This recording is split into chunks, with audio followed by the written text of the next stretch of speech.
Welcome to a peaceful journey through the waters of Scripture. Tonight we'll drift together across the timeless seas that have witnessed God's mighty works and gentle mercies. Let these ancient stories wash over you like gentle waves, carrying you toward rest and tranquil dreams. Close your eyes, breathe deeply, and allow yourself to be transported to waters both stormy and still, where divine love meets human faith upon the endless blue. In the beginning, before time had meaning, and before the first star pierced the darkness, there existed only the vast expanse of primordial waters. These waters stretched endlessly in all directions, deep and mysterious, holding within their depths the potential for all creation. The Spirit of God moved upon the face of these waters like a gentle breeze across a still lake at dawn, bringing with it the promise of life and beauty yet to come. On the second day of creation, God spoke into the watery void, his voice carrying across the infinite deep. "Let there be a firmament in the midst of the waters," he declared, "and let it divide the waters from the waters." And so it was that the great separation began, as gracefully as morning mist rising from a quiet pond. The waters above were gathered into the heavens, forming clouds that would one day bring rain to nourish the earth, while the waters below remained vast and waiting. The divine hand moved with perfect precision, creating boundaries where none had existed before. The waters below were gathered together into their places, and suddenly, for the first time, dry land appeared.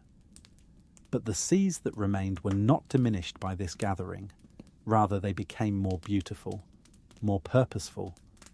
They formed great oceans that would span continents, gentle lakes that would reflect the sky, and flowing rivers that would carry life to every corner of the earth. God looked upon these waters and saw that they were good. The seas rolled with a rhythm that would become the heartbeat of the earth, their waves lapping against shores yet to be explored. In their depths swam creatures of wonder, from the tiniest phosphorescent beings that made the water sparkle like liquid stars, to great sea creatures that moved through the deep with majestic grace. The waters teemed with life, each creature perfectly designed for its place in the vast aquatic realm. These same waters that God had separated and blessed would become the stage for some of history's most profound moments. They would carry boats filled with hope and fear, would part before the faithful, and would respond to the voice of the one who had first called them into being. The gentle lapping of waves against countless shores would provide a constant reminder of that first moment when God's Spirit moved upon the face of the deep, bringing order from chaos and beauty from emptiness. As the generations passed and humanity spread across the earth, the behavior of mankind grew increasingly corrupt. The hearts of people became filled with violence and wickedness, and their thoughts were only evil continually. God looked upon the earth he had created with such care, saw how it had been defiled, and his heart was grieved. Yet even in his sorrow, his love for his creation remained, and he devised a plan to preserve life upon the earth through a great cleansing flood. Among all the people of that time, one man stood apart. Noah was a righteous man, blameless in his generation, who walked faithfully with God. To Noah came the divine warning of what was to come. "I will cause it to rain upon the earth 40 days and 40 nights, God told him, "and every living substance that I have made will I destroy from off the face of the earth." But Noah and his family would be saved, along with representatives of every kind of animal, through an ark that Noah was commanded to build. The construction of the ark was a massive undertaking that required years of patient labor. Noah gathered gopher wood and built the great vessel according to God's precise specifications. 300 cubits long, 50 cubits wide, and 30 cubits high, the ark rose like a floating mountain beside the peaceful waters that would soon become instruments of judgment. As Noah worked, his neighbors likely watched with curiosity and perhaps mockery, for the great boat sat upon dry ground with no sea in sight. When the ark was completed and provisioned, Noah gathered his family and the animals as God had commanded. 2 of every sort and 7 pairs of the clean animals came to the ark as if drawn by an invisible hand. The great procession of creatures entering the vessel must have been a sight of wonder, as lions walked peacefully beside lambs, and birds of every feather found their places within the wooden walls that would become their salvation. Then the rains began. At first, perhaps they seemed like any other rainfall, but they did not stop.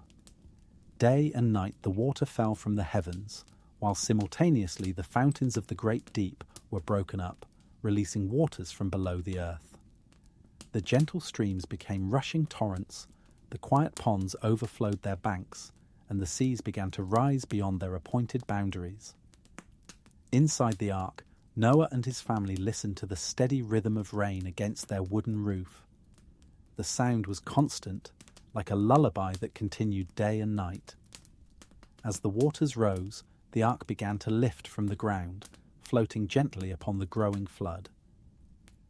Through small windows they could see the familiar landmarks of their world disappearing beneath the rising waters, until only the endless expanse of sea surrounded them. For 40 days and nights the rain continued its relentless descent. The waters prevailed exceedingly upon the earth, covering first the hills, then the high mountains, until even the tallest peaks were submerged beneath 22 feet of water. The ark rode safely upon this vast ocean that now covered the entire earth, carried by currents that God himself directed. Inside the vessel, the animals rested quietly, as if understanding that they were part of something much greater than themselves. When the rain finally stopped, a profound silence settled over the water-covered world. The ark drifted peacefully across the endless sea, its precious cargo waiting for the waters to subside. Noah and his family maintained their floating sanctuary, feeding the animals and trusting in God's promise that this was not the end, but a new beginning. The water that had brought judgment was also the means of preservation, carrying them safely above the destruction below. After many months, Noah sent out a raven, which flew back and forth until the waters had dried up from the earth. Then he sent forth a dove, which returned to the ark because it found no place to rest. 7 days later, Noah sent the dove out again, and this time it returned in the evening with a freshly plucked olive leaf in its beak. The sight of that small green leaf must have filled Noah's heart with joy, for it meant that somewhere beneath the endless waters, life was beginning to emerge once again. 7 days after the dove returned with the olive leaf, Noah sent it forth once more. This time the dove did not return, and Noah knew that the earth was ready to receive them once again. When God commanded Noah to leave the ark, they emerged onto a world washed clean, where the waters had receded to their proper places, and the earth was ready for a fresh start.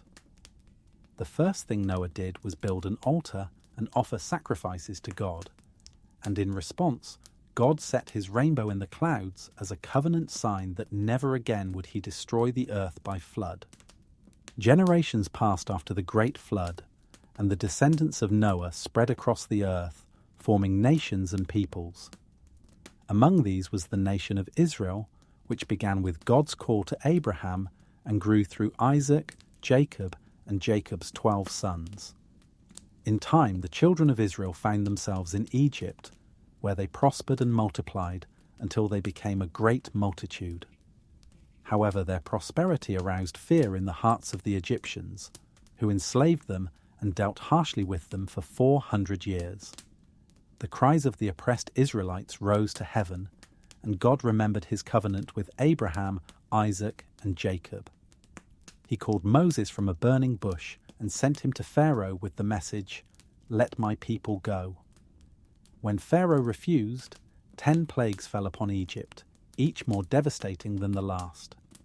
The Nile River turned to blood, frogs covered the land, and darkness enveloped the kingdom.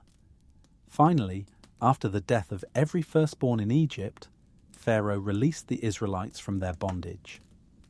The great exodus began with over 2 million people leaving Egypt in haste, carrying their possessions and driving their flocks before them.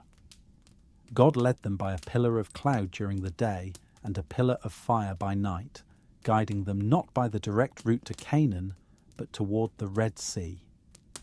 This ancient body of water, known for its deep blue colour and the coral reefs that lay beneath its surface, stretched for over 1,000 miles, separating Africa from the Arabian Peninsula. As the Israelites approached the shore of the Red Sea, they could hear behind them the rumbling of chariots and the thunder of horses' hooves. Pharaoh had changed his mind about letting them go and was pursuing them with 600 chosen chariots and all the chariots of Egypt. The Egyptian army, the most powerful military force of that time, was bearing down upon the helpless multitude of former slaves who were trapped between the sea and their enemies. When the people saw the approaching army, they were filled with terror. The waters of the Red Sea stretched endlessly before them, deep and impassable, while behind them came certain death or a return to slavery. They cried out to Moses in their fear, "Were there no graves in Egypt that you have brought us to die in the wilderness?" But Moses stood calm beside the water's edge and spoke words that have echoed through the ages. "Fear not, stand still and see the salvation of the Lord, which he will show you today." As Moses stretched out his hand over the sea, the angel of God moved from before the camp of Israel to behind them, positioning himself between the Israelites and the Egyptians.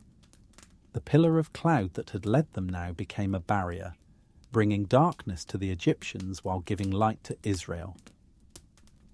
All that night, a strong east wind blew across the waters, and something miraculous began to happen.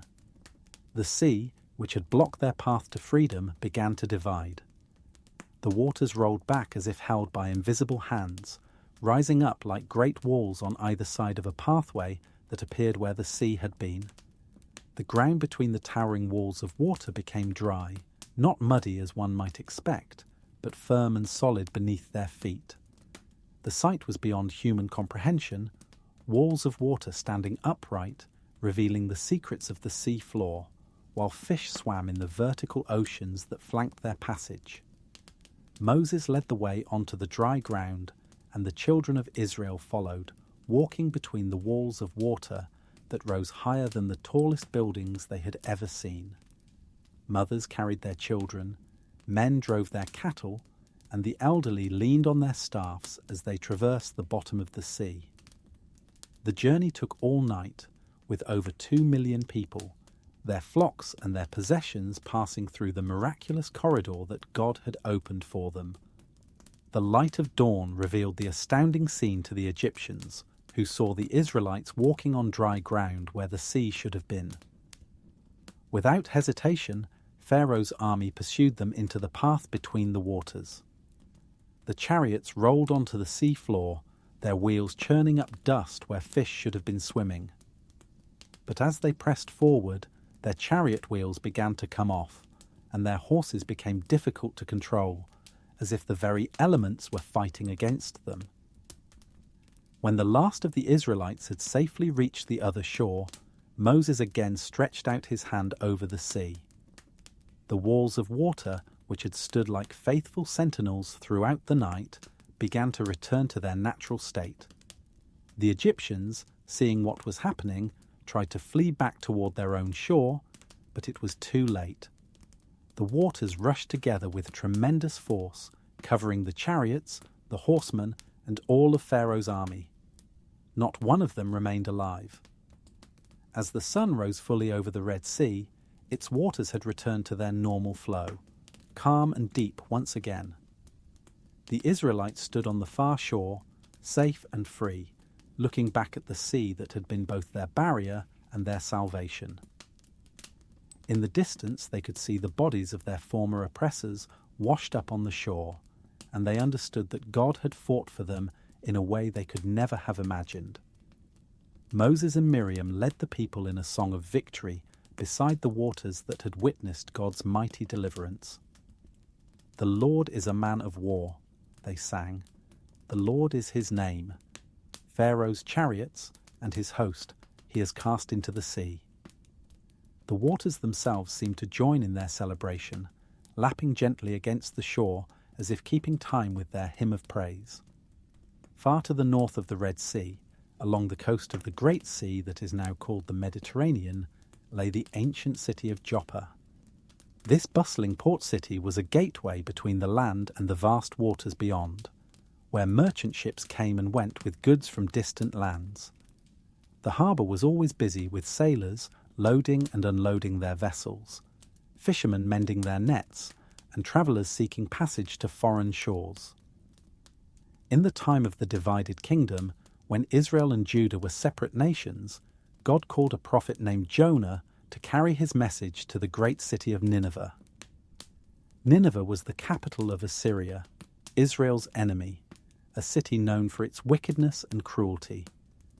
God's command to Jonah was clear: "Arise, go to Nineveh, that great city, and cry against it, for their wickedness has come up before me."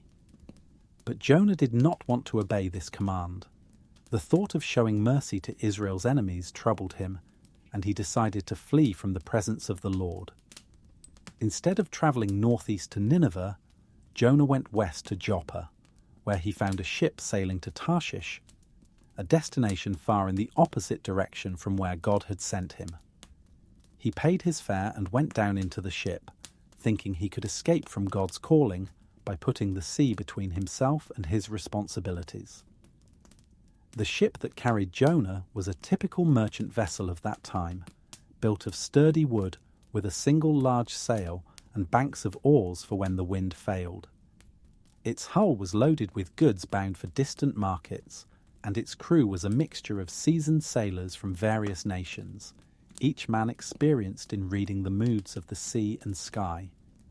As they sailed west from Joppa, the Mediterranean spread before them like a vast blue highway, calm and inviting under the morning sun. Jonah went down into the lower parts of the ship and lay down, falling into a deep sleep as the vessel rocked gently on the swells.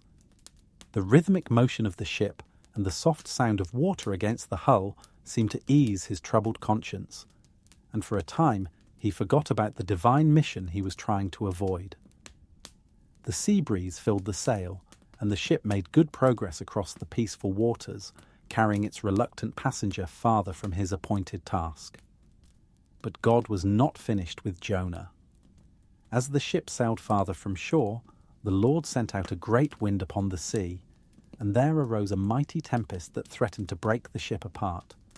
The waves, which had been gentle and rhythmic, suddenly became towering mountains of water that crashed over the deck with terrifying force. The experienced sailors, who had weathered many storms, had never seen anything like this tempest that seemed to come from nowhere and intensify with supernatural speed. The mariners were afraid, and every man cried out to his own God, hoping that someone's prayers would be answered and the storm would abate. They threw the ship's cargo overboard to lighten the vessel, watching precious goods disappear into the churning foam as they fought to keep their ship afloat. The wind howled through the rigging, and the waves grew higher and more violent with each passing moment, as if the very sea was angry with someone aboard their vessel. While the crew fought for their lives above deck, Jonah remained below, still sleeping despite the chaos around him. The shipmaster found him there and was amazed that anyone could sleep through such a storm. "What do you mean, O sleeper?" he cried above the roar of the wind. "Arise, call upon your God, if perhaps your God will think upon us, so that we do not perish." When Jonah came up on deck, he saw the full fury of the storm that had been sent because of his disobedience. The sailors had decided to cast lots to determine who was responsible for their calamity, and when they cast the lots, they fell upon Jonah.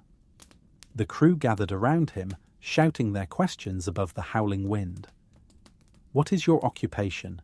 Where do you come from? What is your country? What people are you from?" Jonah answered them honestly, despite the fear he saw in their eyes. "I am a Hebrew, and I fear the Lord, the God of heaven, who made the sea and the dry land."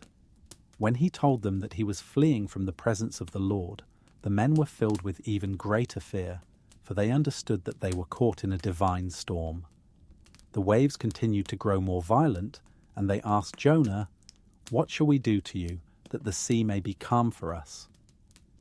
The prophet knew there was only one solution to their predicament. "Take me up and throw me into the sea," he told them, "so the sea will be calm for you, for I know that because of me this great tempest has come upon you." But the sailors were reluctant to take a human life, and instead they rowed hard, trying to bring the ship back to land. Their efforts were futile, for the sea grew more tempestuous against them, and they realized they had no choice but to do as Jonah had said. With heavy hearts, the sailors cried out to the Lord, asking forgiveness for what they were about to do. Then they took Jonah and threw him into the raging sea. The moment his body hit the water, something miraculous happened.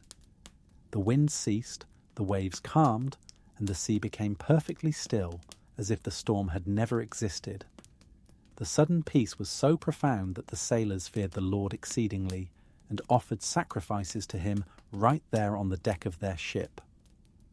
But Jonah did not drown in the Mediterranean's depths. The Lord had prepared a great fish to swallow the prophet, and Jonah found himself in the belly of this creature, surrounded by darkness and the sound of the creature's heartbeat. For 3 days and 3 nights he remained in this living prison, deep beneath the waves, while the great fish swam through the underwater world that few human eyes had ever seen. In the belly of the fish, surrounded by the mysteries of the deep, Jonah prayed to the Lord his God. His prayer rose from the depths like bubbles seeking the surface. "I cried out to the Lord because of my affliction, and he answered me. Out of the belly of Sheol I cried, and you heard my voice. For you cast me into the deep, into the heart of the seas, and the floods surrounded me. All your billows and your waves passed over me." As Jonah prayed in the darkness, he could feel the great fish moving through the underwater world, past schools of smaller fish, through underwater valleys and over submerged mountains. The pressure of the deep pressed around them, but within the fish's belly, Jonah was preserved by the same power that had calmed the storm. He continued his prayer. "The waters surrounded me, even to my soul. The deep closed around me. Weeds were wrapped around my head. I went down to the moorings of the mountains. The earth with its bars closed behind me forever. Yet you have brought up my life from corruption, O Lord, my God."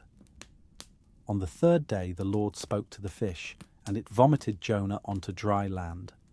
The prophet found himself on a beach, wet and shaken but alive, with the taste of salt water in his mouth and seaweed in his hair. The experience in the depths had changed him, and when the word of the Lord came to him the 2nd time, saying, "Arise, go to Nineveh, that great city, and preach to it the message that I tell you," Jonah obeyed without hesitation. The great fish that had been Jonah's prison and salvation swam back into the deep waters, carrying with it the memory of the prophet who had spent 3 days in its belly. Somewhere beneath the waves, it continued its ancient journey through the seas. A reminder that God's mercy extends even to the depths of the ocean, and that no one can flee from his presence by crossing the waters. Many miles to the north of where Jonah had been cast ashore, in the region of Galilee, there lay a sea that was not truly a sea at all, but a large freshwater lake. The Sea of Galilee, also called the Lake of Gennesaret, was about 13 miles long and 8 miles wide, nestled like a jewel among the hills of northern Palestine. Its waters were fresh and clear, fed by the Jordan River and numerous springs, and it teemed with fish that had made the region famous for its fishing industry. The shores of this inland sea were dotted with thriving towns and villages. Capernaum, Bethsaida, and Magdala were busy centres of commerce, where fishermen brought their daily catch to market, and merchants came to buy the salted fish that would be transported throughout the Roman world. The lake was surrounded by gentle hills covered with wildflowers in spring, olive groves, and fig trees, creating a landscape of peaceful beauty that drew people from far and wide. The fishing industry on the Sea of Galilee was well organised and profitable. Fishermen worked in partnerships, sharing boats, nets, and the profits from their catch. They used several types of nets: the cast net, thrown by a single fisherman from shore or shallow water; the drag net, pulled between two boats to surround schools of fish; and the trammel net, set in the evening and checked in the morning. The work was hard but rewarding, and fishing families had plied these waters for generations. Among the fishing families of Galilee were several men who would become famous throughout history, though they did not know it as they went about their daily work. Simon, called Peter, and his brother Andrew were partners with James and John, the sons of Zebedee. These men knew every cove and current of the lake, could read the weather in the colour of the water, and could sense where the fish were running by subtle signs that landsmen would never notice. The Sea of Galilee was known for its sudden storms. The lake sat about 700 feet below sea level, surrounded by hills and mountains that created a natural funnel for winds. When cool air from the Mediterranean or the northern mountains met the warm air over the lake, violent storms could arise with little warning.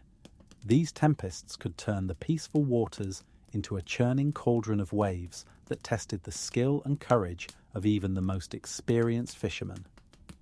On calm days, the lake was a mirror that reflected the sky so perfectly it was hard to tell where the water ended and the heavens began. Fishermen would glide across its surface in the early morning hours, their boats moving silently through water as smooth as glass. The only sounds were the gentle lapping of water against the hull, the occasional splash of a jumping fish, and the soft conversations of the crew as they prepared their nets for the day's work. The fish of Galilee were varied and plentiful. There was the mushed, similar to sardines, which travelled in great schools and were caught in dragnet operations. The binny, a larger fish prized for its taste, was often taken with hook and line. Most prized of all was the St. Peter's fish, called so because of the legend that this was the type of fish from which Peter took the coin to pay the temple tax. These fish had distinctive spots behind their gills and were considered a delicacy in the markets of Jerusalem. As the seasons changed around the Sea of Galilee, so did the rhythms of the fishing industry. In winter, the storms were more frequent and dangerous, so fishermen often stayed close to shore and focused on mending their nets and maintaining their boats. Spring brought calm weather and the spawning runs of fish, making it the most profitable time of year. Summer's heat made the fish seek deeper, cooler water, requiring different techniques and longer hours. Autumn brought another good season before the cycle began again. The villages around the lake lived and breathed with the rhythm of the fishing industry. Women worked on shore, cleaning and salting fish, mending nets, and preparing meals for the men who worked on the water. Children played along the beaches, learning to swim and helping with the simpler tasks of the trade. The elderly, too old for the strenuous work of fishing, shared their wisdom about reading the weather and finding the best fishing spots. Into this world of nets and boats, calm waters, and sudden storms came a teacher from Nazareth who would transform not just the lives of these fishermen, but the entire course of human history. His name was Jesus, and though he was known as a carpenter's son, he seemed to understand the ways of the water as if he had been born to it.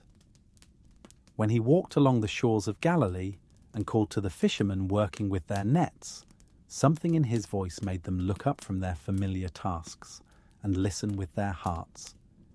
The relationship between Jesus and the Sea of Galilee began early in his ministry, when the crowds following him became so large that he needed to find a way to address them all. Standing on the shore, with thousands of people pressing around him, his voice could not reach those at the back of the crowd. So he asked Simon Peter to let him use his boat as a floating platform, rowing out a short distance from the shore so that his voice would carry clearly across the water to all who had come to hear him. As Jesus sat in the boat and taught the people gathered on the shore, his words seemed to flow across the water like ripples spreading from a dropped stone. The natural acoustics of the lake carried his voice perfectly, and every person on the beach could hear him clearly. The gentle rocking of the boat, the soft sound of water lapping against its sides, and the peaceful setting created an atmosphere that made his parables about seeds and soil, about fishing nets and hidden treasures, even more meaningful to his listeners. When Jesus finished teaching that day, he turned to Simon Peter, who owned the boat, and said something that must have surprised the experienced fisherman. "Launch out into the deep and let down your nets for a catch." Peter, who had been fishing these waters all his life, protested gently, "Master, we have toiled all night and caught nothing." Night was the best time for fishing, when the fish came up from the deeper water to feed, and if they had caught nothing then, the prospects for daytime fishing seemed dim indeed. But something in Jesus' manner convinced Peter to try once more. "Nevertheless, at your word, I will let down the net," he said, and he and his partners rowed out to the deeper part of the lake. The water was clear and blue, and they could see far down into its depths as they prepared their nets. When they cast the dragnet into the water and began to pull it in, they immediately felt the weight of a massive catch. The net was so full of fish that it began to break under the weight. Peter called to his partners, James and John, in another boat, and together they managed to haul in a catch so large that both boats began to sink from the weight of the fish. The men had never seen anything like it in all their years of fishing. The silver bodies of the fish filled both boats, gasping and flapping, while the fishermen stared in amazement at this miracle of abundance. Peter fell down at Jesus' knees, overwhelmed by what he had witnessed. "Depart from me, for I am a sinful man, O Lord," he cried, but Jesus lifted him up with gentle words. "Do not be afraid. From now on you will catch men." And indeed, from that day forward, Peter, Andrew, James and John left their nets and their boats to follow Jesus, becoming fishers of men instead of fishers of fish. The miraculous catch was only the beginning of Jesus' association with the Sea of Galilee. He often withdrew to its shores for prayer and solitude, walking along the beach in the early morning hours, or sitting by the water's edge in the evening, watching the fishermen return with their catch. The lake became like an outdoor sanctuary for him, a place where he could find peace and commune with his Father away from the pressing crowds. Many of his most memorable teachings were given by the lakeside. He told parables about fishing nets that gathered fish of every kind, about seeds that fell on different types of soil, about hidden treasures and precious pearls. The setting of these teachings, with the peaceful water before them and the hills of Galilee rising beyond, made his words even more vivid and memorable. The people who heard him could look out at the lake and see fishermen working with their nets, making his parables come alive before their eyes. Jesus often used boats on the Sea of Galilee to travel from one town to another.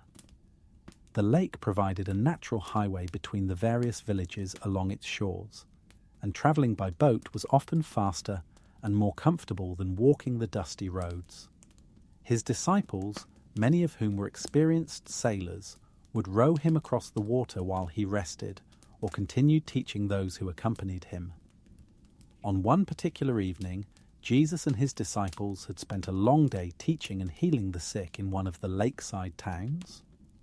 As the sun began to set behind the hills, painting the water with shades of gold and crimson, Jesus suggested they cross to the other side of the lake.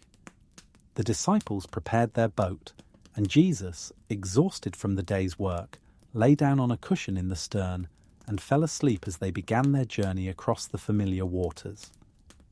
The evening was calm as they set out, with just enough breeze to help them along. The other boats that had been following Jesus also began the crossing, creating a small flotilla spread across the peaceful lake. The disciples rowed steadily, their oars dipping rhythmically into the water, while Jesus slept peacefully despite the gentle motion of the boat. The familiar sounds of night on the lake surrounded them, the soft splash of oars, the quiet conversations of the men in the other boats, and the gentle lapping of water against the hulls. As they reached the middle of the lake, the wind began to change. What had started as a helpful breeze became a stronger wind, and the disciples adjusted their course and pulled harder on their oars. But within minutes, the wind had become something much more serious. Dark clouds that had been barely visible on the horizon suddenly loomed overhead, and the wind increased to gale force with the suddenness that made the Sea of Galilee notorious among sailors. The peaceful lake was transformed in moments into a cauldron of churning water. Waves that had been gentle ripples became towering walls of water that crashed over the bow of their boat. The wind howled through the darkness, driving spray into their faces and making it impossible to see the other boats that had been with them. The disciples, experienced as they were, had never been caught in a storm quite like this one. Water poured into the boat faster than they could bail it out, and the vessel began to sit lower and lower in the churning sea. The disciples fought to keep the boat upright, some rowing while others bailed frantically, but the storm seemed to intensify with each passing moment. Lightning flashed across the sky, illuminating the terrifying scene of mountainous waves and wind-whipped water, and thunder rolled across the lake like the sound of cosmic battle. Through all of this chaos, Jesus continued to sleep on his cushion in the stern, apparently undisturbed by the violence of the storm raging around them. The disciples could hardly believe that anyone could remain asleep in such conditions, but there he was, peaceful and calm while their world was falling apart. Finally, as the boat was nearly swamped and they feared for their lives, they shook him awake. "Master, Master, we are perishing," they cried above the roar of the wind. "Do you not care that we are perishing?" Jesus awoke and saw the terror in their eyes, felt the boat lurching beneath the assault of the waves, and observed the fury of the storm that had arisen while he slept. He stood up in the stern of the boat, steadying himself against the violent motion, and did something that none of them would ever forget. He spoke to the wind and the sea as if they were living things that could hear and understand his words. "Peace, be still," he commanded, and his voice somehow carried clearly above the howling of the storm. The effect was immediate and complete. The wind ceased instantly, as if someone had thrown a switch, and the waves, which had been towering over their boat moments before, settled down until the lake was perfectly calm. The sudden silence was almost as overwhelming as the storm had been. Where moments before there had been the deafening roar of wind and crashing waves, now there was only the gentle lapping of calm water against the side of their boat. The disciples sat in stunned silence, their hearts still racing from the terror they had experienced, looking around at water that was now as smooth as glass under the starlit sky. Jesus looked at his disciples, who were staring at him with a mixture of awe and fear. "Why are you so fearful?" he asked gently. "How is it that you have no faith?" But the disciples were too amazed to answer immediately. They whispered among themselves in wonder, "What manner of man is this, that even the wind and the sea obey him?" As they continued their journey across the now peaceful lake, the disciples had time to ponder what they had witnessed. They had seen Jesus heal the sick, give sight to the blind, and even raise the dead. But this was different. This was power over the very forces of nature, over the wind and waves that had been their livelihood and sometimes their terror for as long as they could remember. The carpenter from Nazareth had spoken to the storm as if it were his servant, and it had obeyed instantly. The other boats in their flotilla, which had also been caught in the storm, now appeared out of the darkness, their crews as amazed as the disciples at the sudden calm. Word of what had happened spread quickly among them, and by the time they reached the other shore, everyone knew that Jesus had calmed the storm with a word. The miracle would be remembered and retold for generations, becoming one of the most beloved stories of God's power over the natural world. As the boat touched the shore on the other side of the lake, Jesus stepped out onto the beach as if nothing extraordinary had happened. But for the disciples, everything had changed. They had always known Jesus was special, but now they understood that he possessed power beyond anything they had imagined. The man who had slept peacefully through the storm was the same one who could command the wind and waves with a word, and this realization filled them with both wonder and a deeper reverence than they had ever known. After the remarkable night when Jesus had calmed the storm, life around the Sea of Galilee settled back into its familiar rhythms. But the disciples would never again look at their lake in quite the same way. They continued to fish its waters and sail its surface. But now they did so with the knowledge that these same waves and winds that were so much a part of their daily existence could be controlled by a word from their master. Some time later, Jesus sent his disciples across the lake while he went up into the hills to pray alone. The disciples were becoming more confident in their seamanship under Jesus' guidance, and they set out in the evening for what should have been a routine crossing to the other side. They had made this journey countless times, and the weather seemed favourable as they pushed off from shore and began rowing across the familiar waters. As night fell and Jesus remained on the mountainside in prayer, the disciples found themselves once again battling contrary winds. This time, however, there was no sudden storm, just a steady, persistent headwind that made their progress painfully slow. They rowed for hours, their muscles aching as they fought against the wind, making little headway across the dark water. The night watches passed slowly as they laboured at their oars. The first watch gave way to the second, then the third, and still they struggled against the relentless wind. Their boat, which should have reached the other shore hours earlier, was still far from land, somewhere in the middle of the lake. The disciples were exhausted, their hands blistered from gripping the oars, their backs aching from the constant effort of rowing against the wind. It was during the fourth watch of the night, in those dark hours just before dawn, that they saw something that defied all explanation. Through the pre-dawn gloom, they could make out a figure walking toward them across the surface of the water. At first they thought their eyes were playing tricks on them, that exhaustion and the uncertain light were creating an illusion. But as the figure drew closer, they could see clearly that someone was indeed walking on the water as easily as if it were solid ground. The sight filled them with terror, for no human being could walk on water. Their first thought was that they were seeing a spirit, a ghost that haunted the lake.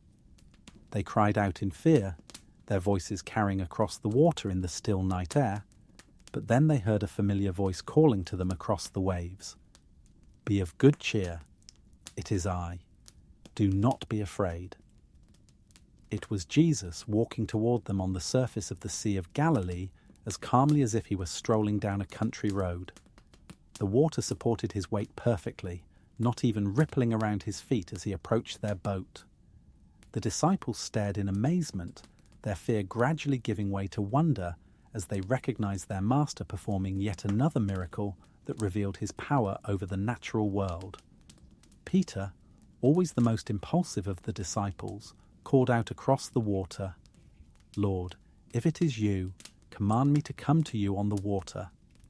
Without hesitation, Jesus replied, "Come." And Peter, driven by faith and excitement, climbed over the side of the boat and stepped onto the surface of the lake. For a few miraculous moments, Peter experienced what no other human being except Jesus had ever experienced. His feet found solid support on the liquid surface of the water, and he began walking toward Jesus, step by step across the waves. The sensation must have been extraordinary, feeling the water firm beneath his feet while seeing it ripple and move like the fluid it was. For those brief moments, Peter shared in the divine power that allowed Jesus to transcend the normal laws of nature. But as Peter walked on the water, he became aware of the wind and waves around him, and fear began to creep into his heart. The moment his faith wavered, the miracle failed, and he began to sink into the lake. "Lord, save me," he cried out, and immediately Jesus reached out and caught him, pulling him up from the water. "O you of little faith," Jesus said gently, "why did you doubt?" When Jesus and Peter climbed into the boat, the wind ceased immediately, just as it had during the storm. The disciples, who had been rowing against the headwind for hours, suddenly found themselves in perfectly calm conditions. They fell down and worshipped Jesus, saying, "Truly you are the Son of God." The night that had begun with exhausting labour had ended with a revelation of divine power that surpassed even the calming of the storm. As dawn broke over the Sea of Galilee, painting the now calm water with shades of pink and gold, the disciples found themselves near the shore of Gennesaret. Word of their arrival spread quickly, and people began bringing the sick from all the surrounding region, hoping that Jesus would heal them. They begged to touch just the hem of his garment, and all who touched him were made perfectly well. The Sea of Galilee continued to be the setting for many of Jesus' miracles and teachings throughout his ministry. Its shores witnessed the feeding of the 5,000, when Jesus multiplied a few loaves and fish to feed a multitude, and later the feeding of the 4,000. The lake that had sustained the bodies of the people through its fish now became the setting for miracles that sustained both body and soul. Near the end of his earthly ministry, after his death and resurrection, Jesus appeared to his disciples one more time by the Sea of Galilee. They had returned to fishing, perhaps uncertain what to do next, and had spent the night on the familiar waters without catching anything. As dawn approached, they saw a figure standing on the shore who called out to them, "Children, have you any food?" When they answered that they had caught nothing, the stranger told them to cast their net on the right side of the boat. They did so, and immediately the net was filled with so many fish that they could not pull it into the boat. John recognized the miracle and said to Peter, "It is the Lord." Peter, characteristic in his enthusiasm, wrapped his outer garment around himself and jumped into the water to swim to shore, while the others followed in the boat, dragging the net full of fish. On the shore, they found Jesus had prepared a fire of coals with fish and bread ready for them. He invited them to bring some of the fish they had caught and to come and have breakfast with him. They sat together by the water's edge, sharing the simple meal as the sun rose over the lake where they had shared so many experiences together. It was a moment of perfect peace and fellowship, the risen Lord breaking bread with his friends beside the waters that had been the setting for so much of his ministry. After breakfast, Jesus walked with Peter along the shore of the lake, and it was there that he asked Peter 3 times, "Do you love me?" and 3 times commissioned him to feed my sheep. The gentle lapping of the waves provided a peaceful backdrop for this tender conversation that restored Peter fully to his place among the disciples and prepared him for his future role as a leader of the early church. The years passed after Jesus' ascension into heaven, and his disciples carried the message of his love and salvation far beyond the shores of Galilee. Among them was Paul, a former persecutor of Christians who had been dramatically converted and called to be an apostle to the Gentiles. Paul's missionary journeys took him across the length and breadth of the Roman Empire, and many of these travels involved long voyages across the Mediterranean Sea. Paul's final journey to Rome was one he had long desired to make, though not under the circumstances that eventually brought him there. He had been arrested in Jerusalem on false charges and had appealed to Caesar, exercising his right as a Roman citizen to have his case heard by the emperor himself. This meant a long sea voyage from Caesarea, on the coast of Palestine, to Rome, travelling as a prisoner under guard. The ship that would carry Paul to Rome was a large grain ship from Alexandria, one of the massive vessels that regularly transported wheat from Egypt to feed the population of the imperial capital. These ships were among the largest vessels of the ancient world, capable of carrying hundreds of passengers and enormous cargoes across the unpredictable waters of the Mediterranean. Paul sailed under the guard of a centurion named Julius, who treated him with kindness and respect. Also travelling with them was Luke, the physician and gospel writer, who would later record their harrowing journey in vivid detail.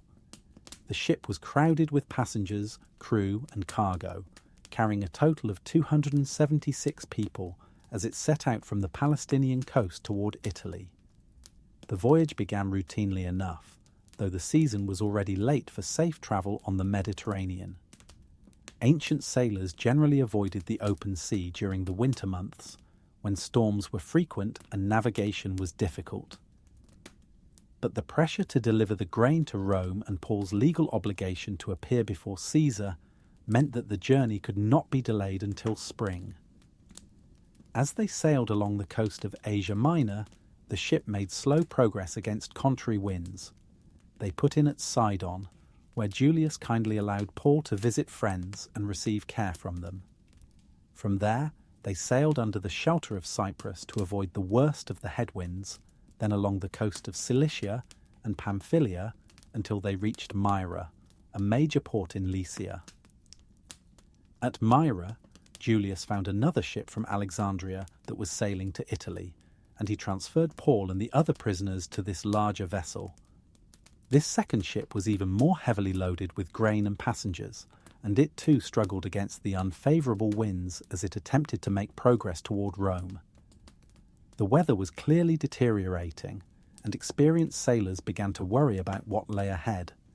The ship made painfully slow progress, taking many days to reach Cnidus, a port that should have been only a short sail from Myra. The winds were so contrary that they could not sail directly west toward Rome, but had to work their way south toward Crete, hoping to find shelter and wait for better conditions. They finally reached the southern coast of Crete and sailed along it with difficulty, seeking a suitable harbour. They came to a place called Fair Havens, near the city of Lasea, where they dropped anchor and considered their options. It was already past the Day of Atonement, well into the dangerous season for Mediterranean sailing, and Paul warned them of the perils of continuing their voyage. "Sirs, I perceive that this voyage will be with disaster and much loss, not only of the cargo and ship, but also our lives," he told them. But the harbour at Fair Havens was not suitable for wintering, and the captain and owner of the ship were eager to reach Phoenix, another harbour on Crete that faced southwest and northwest, and would provide better protection during the winter months. The centurion was persuaded by their arguments rather than by Paul's warning, and when a gentle south wind began to blow, they decided to make the short sail to Phoenix. They weighed anchor and sailed close along the coast of Crete, but they had not gone far when disaster struck. A violent wind called the Euroclydon, known to ancient sailors as one of the most dangerous winds in the Mediterranean, suddenly swept down from the island. This was a northeaster wind of tremendous force, and it caught the ship and drove it helplessly out to sea. The crew quickly realized they could not sail against such a wind, so they gave way to it and were driven along helplessly. The ship was carried past a small island called Clauda, where they managed with great difficulty to secure the ship's boat that was being towed behind them. The waves were so violent that the boat was in danger of being torn away or smashed against the ship's hull. As the storm continued to rage, the crew took emergency measures to save the ship. They passed ropes under the vessel and bound them tight around the hull to keep the ship from breaking apart under the stress of the pounding waves. They also lowered the sea anchor to slow their drift and reduce the strain on the ship's structure. But despite these precautions, the situation continued to deteriorate. On the second day of the storm, the crew began throwing the ship's cargo overboard to lighten the vessel and help it ride higher in the mountainous seas. The precious grain that was destined for Rome was sacrificed to the hungry waves as the men fought to save their lives. On the third day, they threw the ship's tackle overboard with their own hands, watching valuable equipment disappear into the churning foam. For many days, neither sun nor stars appeared through the thick storm clouds, making navigation impossible. The ship was driven blindly across the Mediterranean, with no one knowing where they were or in what direction they were heading. The storm raged with unrelenting fury, and the constant battering of wind and waves gradually weakened both the ship and the spirits of those aboard her. As the days passed without any sign of improvement in the weather, all hope that they would be saved was finally abandoned. The passengers and crew had given up any expectation of survival, resigned to the fact that they would perish in the storm that showed no signs of abating. Food was scarce, as much of their provisions had been lost or ruined, and many of the men had lost their appetite anyway due to seasickness and despair. It was during this darkest hour that Paul stood up among them and spoke words of hope and divine revelation. "Sirs, you should have listened to me and not have sailed from Crete and incurred this disaster and loss," he said. "And now I urge you to take heart, for there will be no loss of life among you, but only of the ship. For there stood by me this night an angel of the God to whom I belong and whom I serve, saying, 'Do not be afraid, Paul. You must be brought before Caesar, and indeed God has granted you all those who sail with you.'" Paul's words brought a ray of hope into the despair that had settled over the ship. He continued, "Therefore take heart, men, for I believe God that it will be just as it was told me. However, we must run aground on a certain island." His calm confidence in the midst of the storm was remarkable, and it began to lift the spirits of those who heard him. On the 14th night of the storm, as they were being driven across the Adriatic Sea, the sailors sensed that they were approaching land. They took soundings and found 20 fathoms of water, and when they sounded again a little later, they found 15 fathoms. Fearing that they might run onto the rocks in the darkness, they dropped 4 anchors from the stern and prayed for daylight. Some of the sailors, thinking only of their own survival, attempted to escape from the ship by lowering the boat under pretense of putting out anchors from the bow. But Paul warned the centurion and the soldiers, "Unless these men stay in the ship, you cannot be saved." The soldiers cut away the ropes that held the boat, and it fell into the sea, ensuring that everyone would share the same fate. As day began to dawn, Paul encouraged everyone to take some food, for they had eaten little during the long ordeal of the storm. "Today is the 14th day you have waited and continued without food and eaten nothing," he said. "Therefore, I urge you to take nourishment, for this is for your survival, since not a hair will fall from the head of any of you." Paul took bread, gave thanks to God in the presence of them all, broke it, and began to eat. His example encouraged the others, and they were all comforted and also took food. After they had eaten enough, they lightened the ship further by throwing the remaining wheat into the sea, preparing for what they now knew would be their final encounter with the storm. When it was day, they could see a bay with a beach, though they did not recognize the land. They decided to try to run the ship aground on the beach if possible, so they cut away the anchors and left them in the sea. At the same time, they loosened the ropes that tied the rudders, hoisted the foresail to the wind, and made for shore. But the ship struck a place where 2 seas met, and the bow stuck fast and remained immovable while the stern was being broken up by the violence of the waves.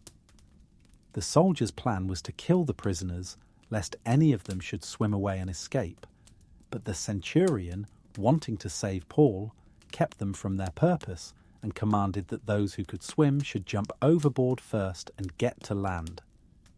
The rest of the passengers and crew made their way to shore on planks and pieces of the broken ship. Some clung to debris from the vessel, while others who could swim helped those who could not.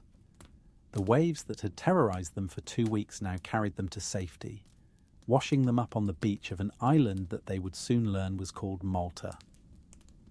As Paul had prophesied, every single person aboard the ship reached land safely.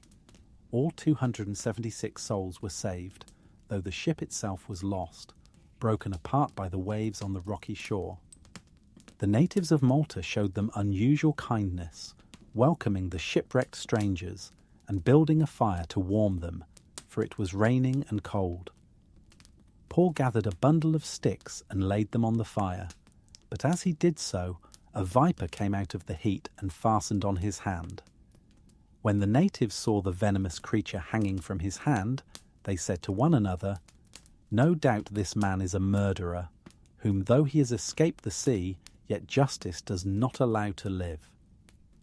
But Paul shook off the creature into the fire and suffered no harm. The people expected him to swell up or suddenly fall down dead, but after they had looked for a long time and saw no harm come to him, they changed their minds and said that he was a god. This incident opened the door for Paul to minister to the people of Malta, healing the sick and preaching the gospel during the 3 months they remained on the island. When spring came, they sailed in another ship from Alexandria that had wintered at the island. This ship bore the figurehead of the twin brothers, Castor and Pollux, the patron deities of sailors. From Malta, they sailed to Syracuse in Sicily, then to Rhegium in southern Italy, and finally to Puteoli, where they found brethren who invited them to stay 7 days. From Puteoli, they travelled overland to Rome, where Paul would spend 2 years under house arrest, preaching the kingdom of God and teaching about the Lord Jesus Christ to all who came to him. The harrowing sea voyage that had nearly claimed their lives had brought Paul safely to his destination, fulfilling both God's promise and Paul's own desire to preach the gospel in the capital of the empire. The Mediterranean Sea, which had been the scene of such terror and danger during the storm, returned to its normal patterns of trade and travel. Other ships continued to sail its waters, carrying passengers and cargo between the great ports of the ancient world. But for those who had shared Paul's shipwreck, the sea would forever hold memories of both divine protection and human helplessness in the face of nature's power. Far across the waters and years from Paul's dramatic voyage, on the rocky island of Patmos in the Aegean Sea, another apostle was experiencing his own exile. John, the beloved disciple who had leaned on Jesus' breast at the Last Supper, had been banished to this small, barren island for his testimony about Jesus Christ. Patmos was a place of isolation and hardship, used by the Romans as a place of exile for political and religious prisoners. The island was surrounded by the ever-changing moods of the Aegean Sea, sometimes calm and blue under the Mediterranean sun, other times grey and stormy when the winds whipped the water into foam-capped waves. John spent his days in prayer and meditation, walking along the rocky shores and finding solace in the rhythm of the waves that lapped against the coastline. It was on this island, surrounded by the ancient waters that had witnessed so much of human history, that John received the most extraordinary vision in all of Scripture. On a Lord's Day, while he was in the Spirit, he heard behind him a loud voice like a trumpet, saying, "I am the Alpha and the Omega, the first and the last." When he turned to see who was speaking, he saw 7 golden lampstands, and in the midst of them one like the Son of Man. The vision that followed would become the book of Revelation, a prophetic glimpse into the future that would comfort and inspire Christians through all the ages to come. In this vision, John saw many things that related to water and the sea, for the imagery of his earthly surroundings became part of the spiritual landscape revealed to him. He saw a sea of glass, crystal clear, before the throne of God, where the saints who had been victorious over the beast stood with harps of God in their hands.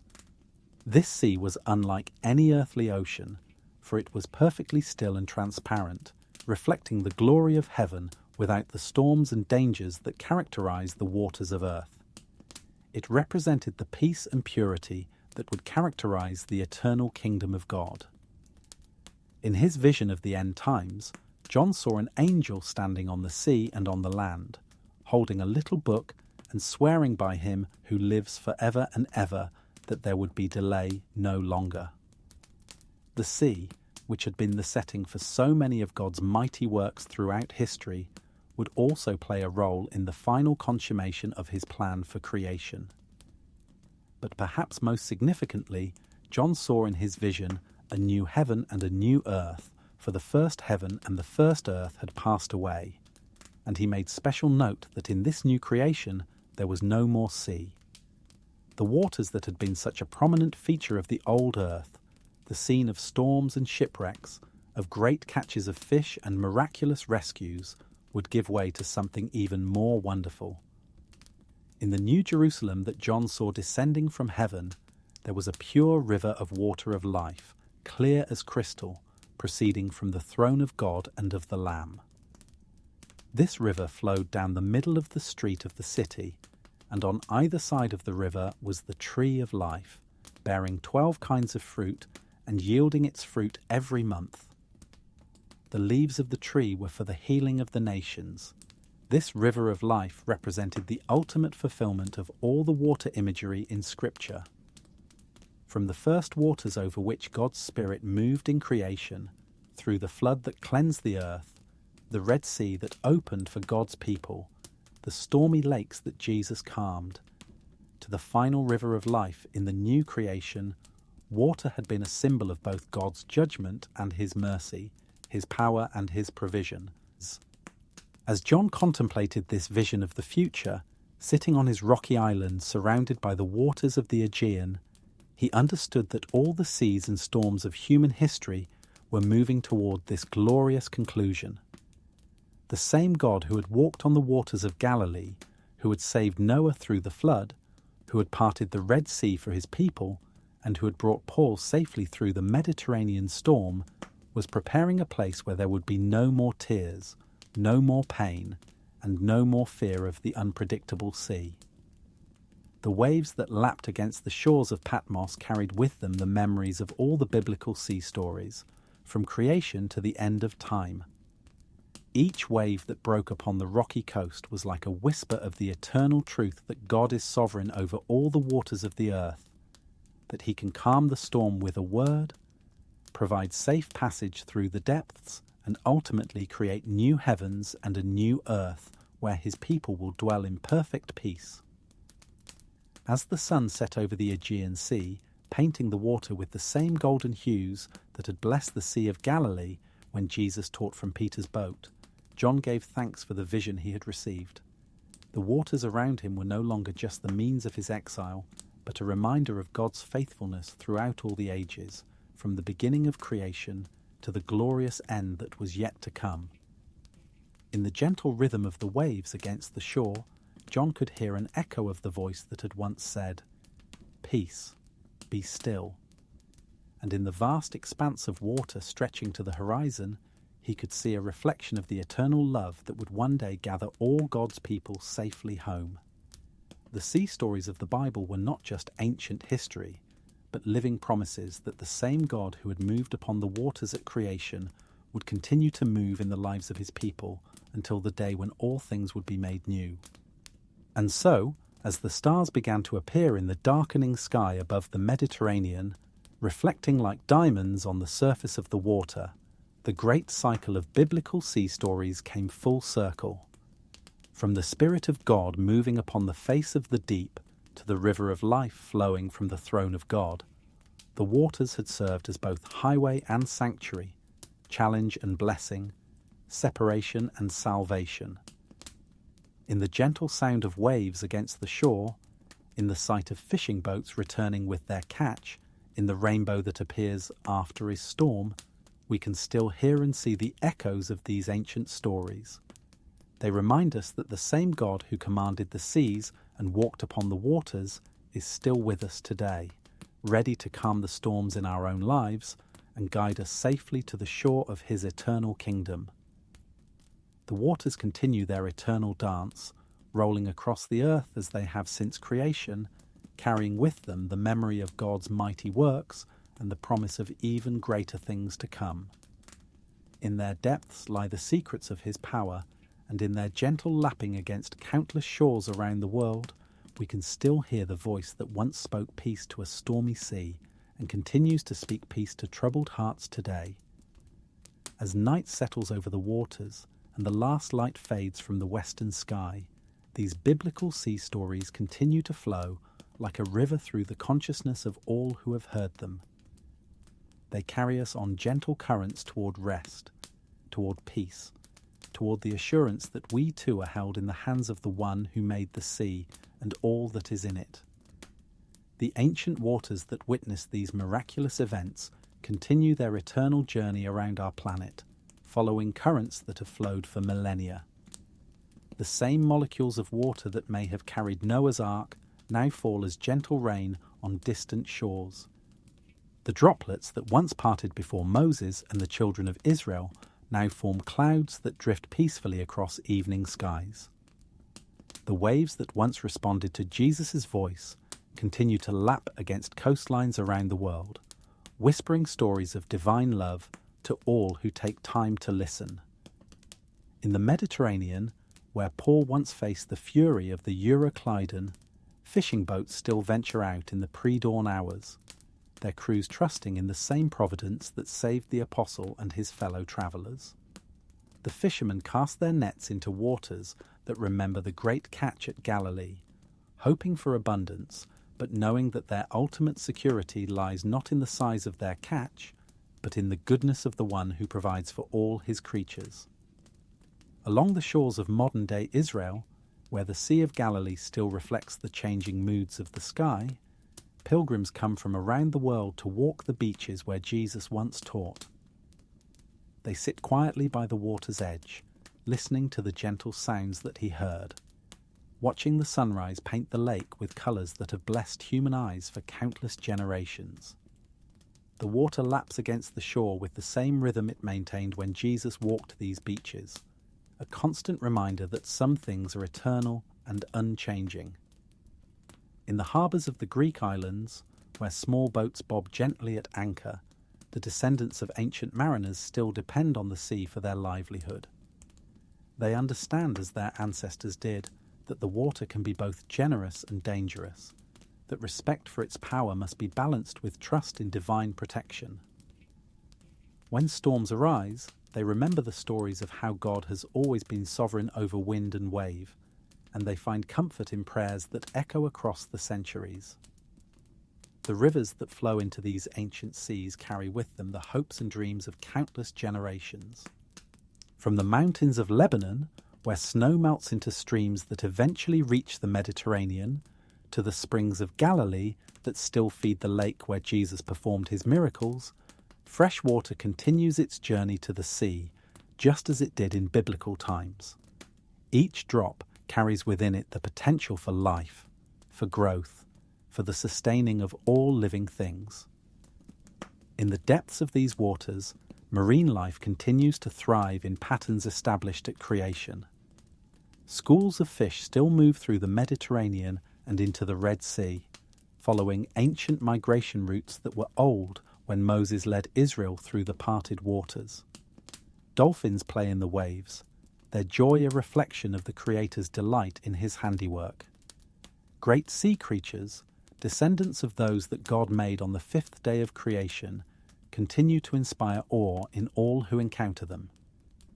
The tides that rise and fall along these historic coastlines follow the same celestial rhythms that have governed the seas since the beginning of time.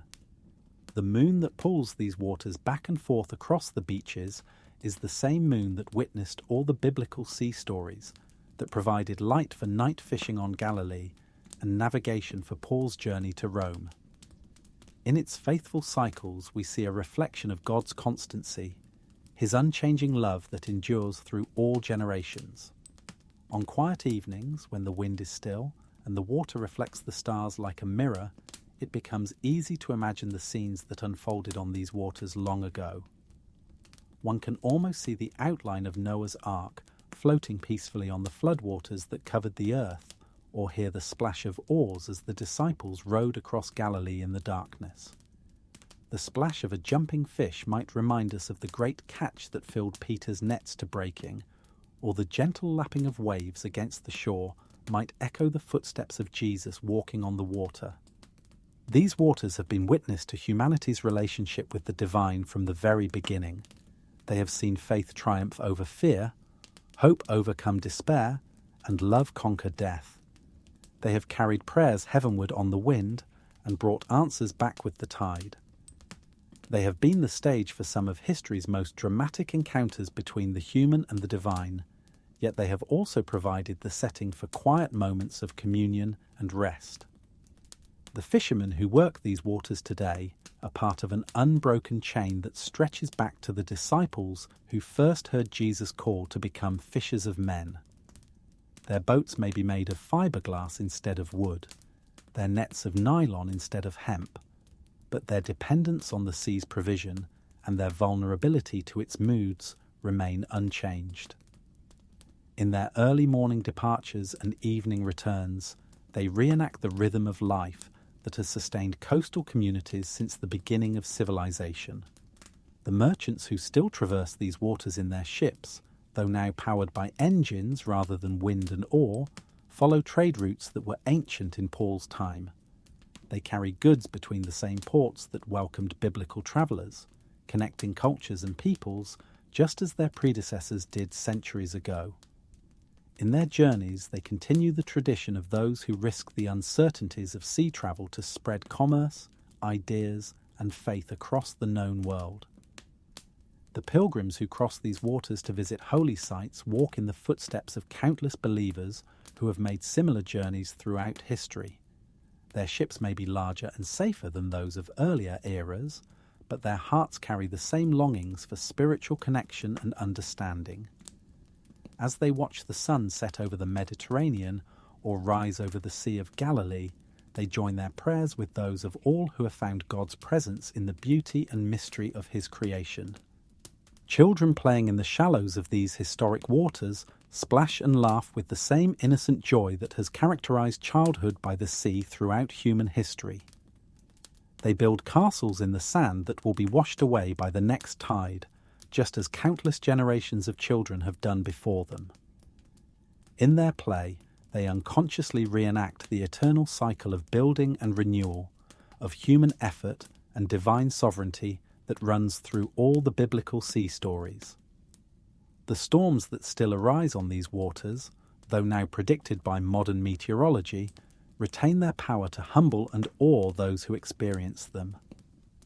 Sailors caught in sudden tempests still find themselves crying out for divine protection, just as the disciples did when they woke Jesus during the storm on Galilee.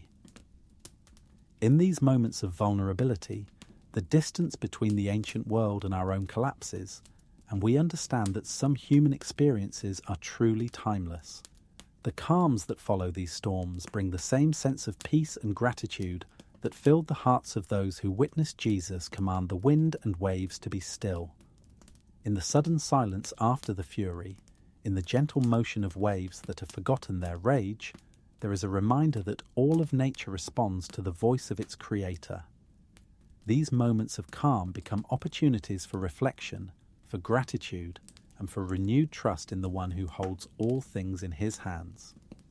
The marine archaeologists who explore the depths of these waters sometimes discover artifacts from biblical times, tangible links to the stories we have heard. Ancient anchors, pottery shards, and ship timbers rest on the sea floor, silent witnesses to the maritime life of those ancient days. These discoveries remind us that the biblical accounts are not merely spiritual metaphors, but records of real events involving real people who lived and worked on these very waters. The sunrise that breaks over the Sea of Galilee each morning is the same sun that warmed Jesus and his disciples as they sailed across the lake or sat by its shores. The light that dances on the water's surface creates patterns that have delighted human eyes since creation, a daily reminder of God's artistry and faithfulness. Each dawn brings with it the promise of new mercies, new opportunities to witness God's presence in the natural world. The evening breezes that stir the waters as day gives way to night carry with them the coolness and peace that have always marked the end of the day in these Mediterranean climates. As the last light fades from the sky and the first stars appear, reflected in the still water like diamonds scattered on dark velvet, there is a sense of completion, of the day's work done and rest earned. In the rhythm of these waters, in their constant motion between shore and sea, there is a meditation on the nature of life itself. Like the tides, our lives ebb and flow, sometimes rushing forward with purpose and energy, sometimes retreating into quiet reflection and rest. The biblical sea stories remind us that in all these movements, whether dramatic or gentle, God is present, guiding and sustaining us through every season of our journey.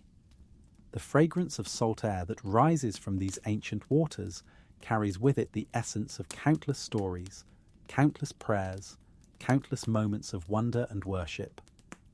It is a scent that connects us immediately to the maritime world of the Bible, helping us imagine what it must have been like to sail these waters with the disciples, to stand on the shore listening to Jesus teach, or to feel the spray of the Red Sea as it parted before the children of Israel. The sound of seabirds calling over the water provides a natural soundtrack to these biblical scenes, their cries echoing across the waves just as they did when Jesus walked the shores of Galilee. These birds, descendants of those that flew over Noah's Ark and nested along the shores where the great biblical dramas unfolded, continue their ancient patterns of flight and feeding, indifferent to the passage of centuries, but unknowing participants in the ongoing story of God's relationship with His creation. The underwater world of these biblical seas teems with life that continues the patterns established at creation. Coral reefs in the Red Sea display the same brilliant colours that may have amazed Jonah during his journey in the great fish. Schools of fish move through these waters in formations that speak of divine design and purpose, their synchronized movements a ballet of creation that declares the glory of their maker. The shipping lanes that cross these waters today follow routes that were old when Paul sailed to Rome. Modern vessels, guided by satellite navigation and powered by engines, traverse the same passages that ancient mariners navigated by star and compass. In their wakes, they leave temporary trails that soon disappear, just as the ships of biblical times left no permanent mark on the waters that carried them safely to their destinations. The lighthouses that now guide mariners safely to port stand where beacon fires once burned in ancient times, continuing humanity's age-old effort to provide safe passage for those who venture onto the unpredictable sea. Their beams sweep across waters that have witnessed countless homecomings, countless reunions of families separated by the demands of maritime life. In their faithful service, they embody the constant hope for safe return that has characterized seafaring communities throughout history. The festivals and celebrations that still mark the rhythm of life in Mediterranean coastal communities often center around the sea and its provision. Fishing festivals celebrate the abundance of the catch, just as the disciples once rejoiced over their miraculous haul. Blessing ceremonies for boats and nets echo the prayers that have always accompanied those who depend on the sea for their livelihood. In these continuing traditions, we see how the relationship between humanity and the sea remains fundamentally unchanged, despite all technological advances. The universities and research stations that now study these waters continue humanity's ancient quest to understand the mysteries of the deep. Marine biologists explore ecosystems that may be similar to those that sheltered Jonah during his underwater journey. Oceanographers map currents that have carried ships and swimmers since biblical times. In their scientific investigations, they uncover new evidence of the intricate design and delicate balance that characterize God's creation. The artists and writers who find inspiration in these historic waters join a tradition that stretches back to the biblical authors themselves, who use the sea as a rich source of metaphor and meaning. Painters capture the play of light on water that has enchanted observers since creation. Poets find in the rhythm of waves a meter for verses that echo the eternal themes of human experience. Musicians compose melodies that reflect the songs of wind and wave that have provided a soundtrack for human life since the beginning. The therapeutic communities that bring healing programs to these coastal areas understand intuitively what the biblical writers knew, that there is something about the presence of water that soothes the human spirit and opens the heart to healing. The sound of waves, the vast expanse of the horizon, the fresh salt air, and the rhythmic motion of water all contribute to an environment that promotes peace, reflection, and renewal.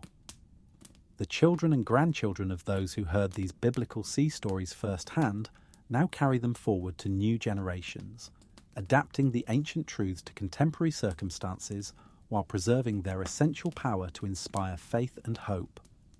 In Sunday schools around the world, young voices sing songs about Noah's Ark and Jesus calming the storm, their innocent faith a bridge between the ancient world and our own. The elderly who sit by the water's edge in the evening of their lives often find special comfort in these biblical sea stories, understanding in their accumulated wisdom how the metaphors of storm and calm, journey and destination, casting out and hauling in, speak to the deepest experiences of human existence. Their weathered hands may trace the pattern of waves in the sand as they remember their own voyages through life's storms and calms. As darkness settles more completely over the waters and the sounds of day give way to the gentler rhythms of night, the biblical sea stories continue their work of comfort and inspiration. They remind us that we are not alone in our journey through life, that the same God who walked on water and calmed the storm is present with us in our own times of turbulence and peace.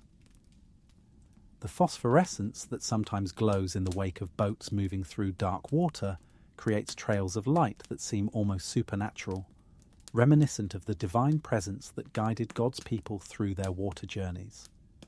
These natural phenomena remind us that the world is full of wonders that point beyond themselves to the Creator who embedded such beauty and mystery in His creation. In the rhythm of our breathing, in the beating of our hearts, in the quiet moments before sleep comes, we can still feel the gentle rocking of the boat where Jesus slept through the storm, and we know that we too can rest in perfect peace, knowing that He who calms the wind and waves is watching over us through the night.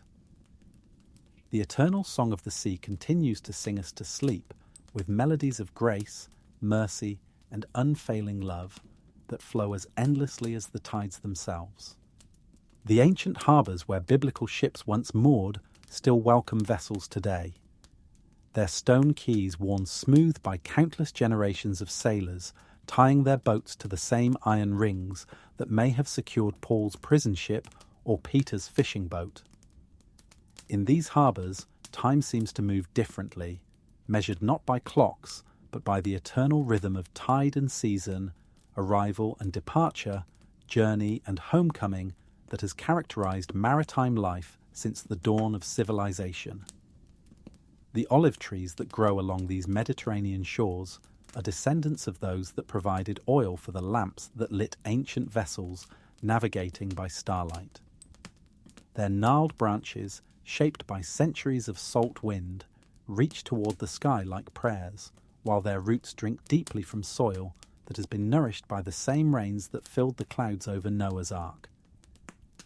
In their patient growth and abundant harvest, they reflect the steadfast faithfulness of the God who planted them in their appointed places. The vineyards that cascade down hillsides toward the sea produce grapes that carry the essence of soil and sunshine, rain and sea mist in their sweet juice. When these grapes are transformed into wine, they become part of a tradition that stretches back to the wedding at Cana, where Jesus performed his first miracle. The wine that flows from these coastal vineyards carries within it the memory of celebration and joy, of divine blessing poured out like precious liquid upon grateful hearts. The ancient ports that once echoed with the languages of traders from across the known world still bustle with international commerce today. The Babel of tongues that confused humanity at the Tower of Babel has been transformed by the gospel into a symphony of praise. As believers from every nation gather in these historic places to worship the God who scattered them and then called them back to himself through his Son. The museums that preserve artifacts from biblical times house treasures that were once commonplace items in the daily lives of those who witnessed God's mighty works, Ancient fishing hooks remind us of the disciples' former occupation, while oil lamps recall the parable of the wise and foolish virgins. Pottery shards bear witness to the ordinary meals that were transformed into extraordinary moments when Jesus broke bread with his followers by the shores of Galilee. The churches that crown the hills overlooking these biblical waters ring their bells each evening, sending melodies across the water that blend with the sound of waves and wind to create a natural hymn of praise. These bells have called faithful generations to prayer at the close of day, just as the setting sun once signalled the end of fishing and the return to harbour for Jesus and his disciples. The monasteries perched on cliffs above the sea have sheltered contemplatives for centuries, their simple cells providing windows that frame views of water and sky unchanged since biblical times. In these quiet retreats, monks and nuns continue the ancient practice of copying scriptures by hand, their careful penmanship preserving the very words that describe the sea miracles we have journeyed through together. The archaeological sites that dot the coastlines of the biblical world continue to yield new discoveries that illuminate the maritime culture of ancient times. Recent excavations have uncovered ancient harbours, complete with stone anchors and the remains of wooden vessels that once carried precious cargoes across these storied waters. Each discovery adds another piece to our understanding of how thoroughly the sea was woven into the fabric of biblical life. The marine sanctuaries that now protect portions of these historic waters ensure that future generations will be able to experience something of the underwater world that Jonah knew during his 3-day journey in the Great Fish. Coral reefs that may be thousands of years old continue to grow in patterns of breathtaking beauty, their diverse ecosystems supporting countless species that declare the glory of their creator through their very existence. The fishing villages that still cluster around sheltered coves maintain traditions that would be recognizable to the disciples who once worked these same waters. Fishermen still rise before dawn to check their nets, still read the subtle signs in sky and water that predict the day's weather, still gather in the evening to mend their equipment and share stories of the day's catch. In their continuing dependence on the sea's provision, they embody the trust that Jesus called his followers to embrace. The shipping companies that move cargo across these waters today follow safety protocols that would have amazed ancient mariners, yet they remain as dependent as ever on favourable weather and divine protection. Modern captains still study weather patterns with the same intensity that guided Paul's centurion as he decided whether to continue toward Rome, and they still breathe prayers of gratitude when they reach port safely after a difficult voyage. The cruise ships that carry thousands of passengers across these biblical waters offer their guests opportunities to walk where Jesus walked and see the landscapes that shaped his ministry. As these vessels pass the shores of Galilee or navigate the waters where Paul was shipwrecked, their passengers gain new appreciation for the geographical realities that formed the backdrop for the events recorded in Scripture. The research vessels that study these waters contribute to our understanding of the natural processes that made the biblical miracles possible. Scientists who map underwater currents help us appreciate how precisely God timed the parting of the Red Sea, while marine biologists who study large fish species shed light on how a creature could indeed survive for 3 days in the belly of a great fish. The naval academies that train modern sailors include in their curriculum the study of ancient navigation techniques, recognizing that the fundamental challenges of seamanship remain constant despite technological advances. Cadets who learn to read stars and weather patterns join an unbroken chain of maritime knowledge that stretches back to the earliest seafarers who trusted their lives to fragile vessels and divine providence.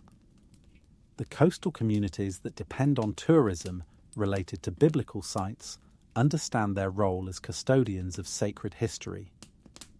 Local guides who lead visitors to traditional sites of Jesus' ministry often find their own faith deepened by repeatedly telling the stories of his miracles by the sea. In their faithful service to pilgrims from around the world, they continue the ancient tradition of hospitality that characterized the fishing communities of Galilee.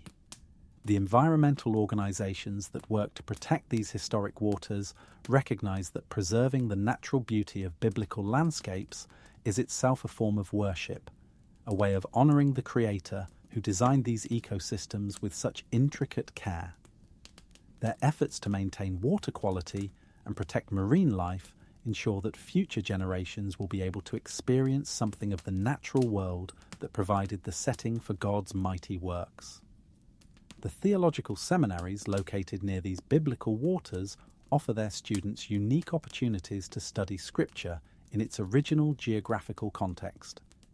Seminarians who read the Gospel accounts while sitting by the Sea of Galilee, or who study Paul's letters while sailing the Mediterranean, gain insights that illuminate the text in ways that classroom study alone cannot provide. The retreat centers that overlook these peaceful waters provide modern believers with opportunities for the kind of quiet reflection that Jesus sought when he withdrew to pray by the lakeside. In these settings, far from the distractions of modern life, pilgrims can experience something of the profound peace that comes from communion with God in the natural cathedral of sea and sky. The marine parks that protect underwater archaeological sites preserve not only physical artifacts, but also the spiritual heritage of these sacred waters. Divers who explore these protected areas sometimes report a profound sense of connection to the biblical past, as if the water itself holds memories of the miraculous events that unfolded on its surface. The weather stations that monitor conditions across these biblical waters continue humanity's ancient effort to understand and predict the moods of the sea. Meteorologists who track storm systems across the Mediterranean follow in the tradition of ancient mariners who read the sky for signs of changing weather, though their satellite images would seem miraculous to sailors of biblical times. The desalination plants that provide fresh water for coastal communities transform the salt water of biblical seas into the sweet water that sustains life, echoing Jesus' promise to provide living water that would become a spring welling up to eternal life.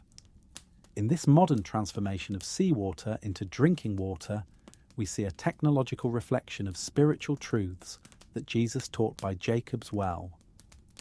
The marine laboratories that study the life cycles of Mediterranean fish species help us understand the natural patterns that made the disciples' miraculous catch possible. Researchers who document the spawning runs and feeding habits of various fish species provide scientific context for the abundance that filled Peter's nets when he obeyed Jesus' instruction to cast them on the right side of the boat. The lighthouse keepers who maintain navigation aids along these historic coastlines carry on a tradition of service that stretches back to the earliest coastal communities. Their faithfulness in maintaining the lights that guide ships safely to harbour reflects the spiritual role of believers who are called to be lights in the darkness, guiding others safely home to God. The sailing schools that teach traditional seamanship on these waters help preserve the maritime skills that were essential to life in biblical times. Students who learn to read wind and wave, to navigate by stars and landmarks, gain appreciation for the expertise required of ancient sailors who ventured onto these waters with no modern instruments to guide them. The marine rescue services that patrol these waters continue the ancient tradition of coming to the aid of those in peril on the sea. Coast Guard vessels that respond to distress calls embody the same spirit of compassion that moved Jesus to calm the storm and save his frightened disciples from the fury of wind and wave. The ferry services that connect the islands of the Mediterranean maintain transportation links that have existed since ancient times, carrying modern passengers along routes that may have been travelled by Paul during his missionary journeys. These regular runs between ports provide a peaceful way to experience the rhythm of sea travel that characterized life in the biblical world. The underwater photographers who document the marine life of these biblical waters capture images of creatures that may be direct descendants of those that witnessed the great events recorded in Scripture. Their photographs reveal a hidden world of beauty and complexity that speaks eloquently of the creator's infinite creativity and attention to detail. The marine biologists who study the behavior of large fish species in these waters contribute to our understanding of how a creature could indeed provide shelter for a human being, as happened to Jonah. Their research into the feeding habits and internal anatomy of whale species sheds scientific light on one of the Bible's most remarkable survival stories. The oceanographers who map the seafloor of biblical waters discover underwater landscapes that may have been dry land during the Great Flood, providing geological evidence for the dramatic changes that reshaped the Earth during Noah's time. Their sonar images reveal drowned river valleys and submerged coastlines that tell stories of ancient cataclysms and divine intervention. The coral restoration projects that work to rehabilitate damaged reef systems in these waters reflect humanity's growing understanding of our responsibility to care for the creation that God has entrusted to us. Scientists who transplant coral fragments and monitor their growth participate in the ongoing work of renewal and restoration that characterizes God's relationship with His creation. The marine archaeology programs that train underwater excavators ensure that future discoveries in these biblical waters will be properly documented and preserved. Students who learn to work carefully in the underwater environment join the ranks of those who help us understand the material culture of the biblical world through artifacts preserved in the sea's embrace. The international fishing fleets that work these waters must navigate not only natural challenges, but also the complex regulations that govern modern maritime activity. Captains who negotiate fishing quotas and territorial boundaries face diplomatic challenges that echo the political complexities that Paul encountered as he travelled through the diverse regions of the Roman Empire. The marine conservation groups that work to protect endangered species in these waters recognize that preserving biodiversity is itself a form of obedience to the Creator's command to care for all living things. Their efforts to protect sea turtles, dolphins, and other marine life reflect the biblical understanding that all creation belongs to God and deserves respectful stewardship. The underwater cable systems that carry internet communications across these biblical waters represent a modern form of the information networks that connected ancient Mediterranean communities.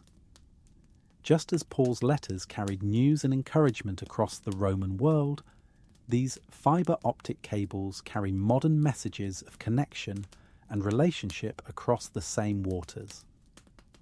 The marine weather services that provide forecasts for these waters use satellite technology to track storm systems with a precision that would have amazed ancient mariners. Yet the fundamental challenge remains the same. Human beings venturing onto an unpredictable sea must still depend ultimately on divine protection for their safe return.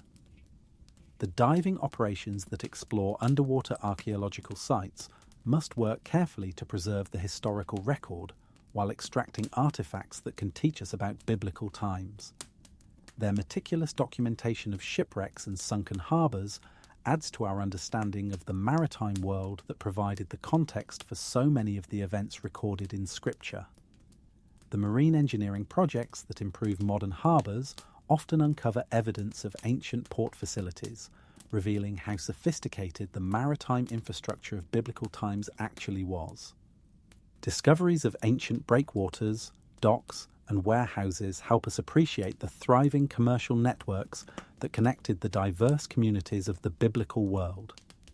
The whale-watching expeditions that take visitors out to observe these magnificent creatures in their natural habitat provide opportunities to contemplate the awesome power and gentle grace of the great sea animals that God created. Passengers who witness whales and dolphins playing in waters where biblical events unfolded gain new appreciation for the diversity and wonder of marine life. The religious pilgrimages that bring believers to these sacred waters continue a tradition that stretches back to the earliest Christian centuries. Pilgrims who baptize themselves in the Jordan River before it enters the Sea of Galilee participate in a symbolic cleansing that connects them directly to the baptism of Jesus and the new life he offers to all who believe. The marine parks that protect these biblical waters from pollution and overuse ensure that future generations will be able to experience something of the natural beauty that provided the setting for God's mighty works.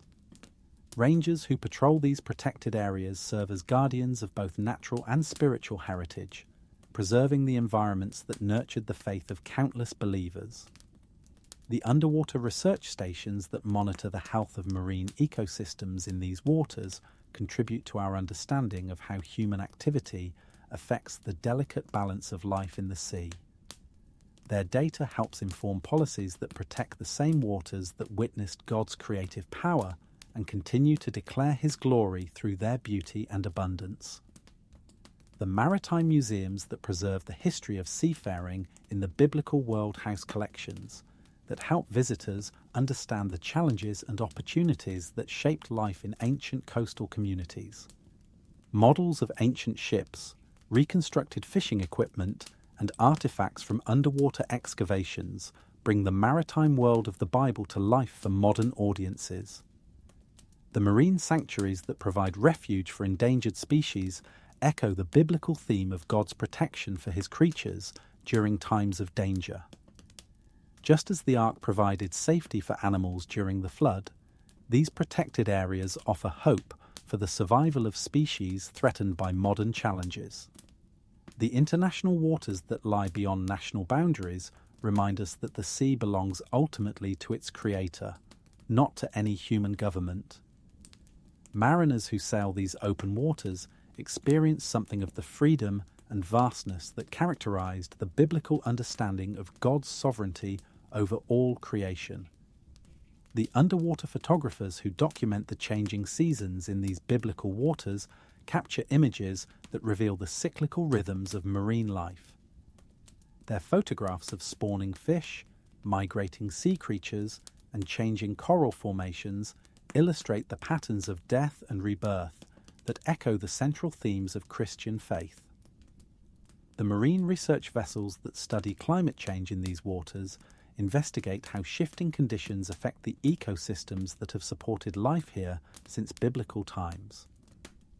Their work helps us understand our responsibility to care for the creation that God has entrusted to our stewardship, recognizing that the choices we make today will affect the waters that future generations inherit. As we reach the end of our journey through these biblical sea stories, floating gently on currents of memory and meaning that connect us to the great events of faith, we find ourselves returning to where we began, with the Spirit of God moving over the face of the waters in that first moment of creation. The circle is complete, yet it is also just beginning, for each time we hear these stories, each time we see sunlight dancing on water or feel the cool spray of sea mist on our faces, we are reminded that the God who spoke to wind and wave in biblical times continues to speak to us today through the eternal language of his creation. The waves that carry our thoughts back to shore are the same waves that have carried countless prayers, countless hopes, countless expressions of faith across these waters since time began. In their gentle persistence, in their rhythmic return to the shore, we find both comfort and promise, both rest and renewal, both the end of our journey and the beginning of our rest in the arms of the one who holds all the waters of the earth in the hollow of his hand. The children who build sandcastles on these biblical shores unknowingly participate in the same creative impulse that moved God to form the dry land from the waters at creation. Their small hands shape towers and walls that will be claimed by the next tide, teaching them unconsciously about the temporary nature of earthly things and the eternal rhythm of building up and tearing down that characterizes all earthly existence. In their innocent play, they reenact the fundamental truth that all human efforts must ultimately yield to forces greater than themselves. The elderly who sit on benches overlooking these historic waters often speak of how the view never grows old, how each sunset paints the sky with colours that seem new yet somehow familiar, as if drawn from an infinite palette that never exhausts its capacity for beauty. Their weathered eyes have seen countless storms and calms, countless departures and homecomings, and in their accumulated wisdom, they understand something of the eternal patience with which God watches over his creation. The street vendors who sell postcards and souvenirs near these biblical sites offer tourists images that attempt to capture the timeless beauty of these waters. But no photograph can truly contain the living presence that moves through these sacred places. The real treasure that visitors take home is not found in any gift shop, but in the memories of standing where Jesus stood, of feeling the same breeze that filled the disciples' sails, of watching the same sun set over waters that have reflected God's glory since the dawn of time. The local fishermen who still work these waters in traditional wooden boats, painted in bright blues and whites, continue patterns of life that would be instantly recognizable to Peter and Andrew.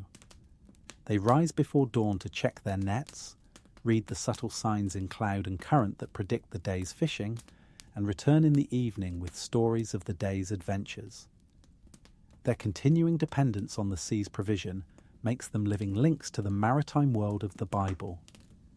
The marine biologists who study the migration patterns of fish in these waters have discovered that many species follow the same routes their ancestors have travelled for millennia.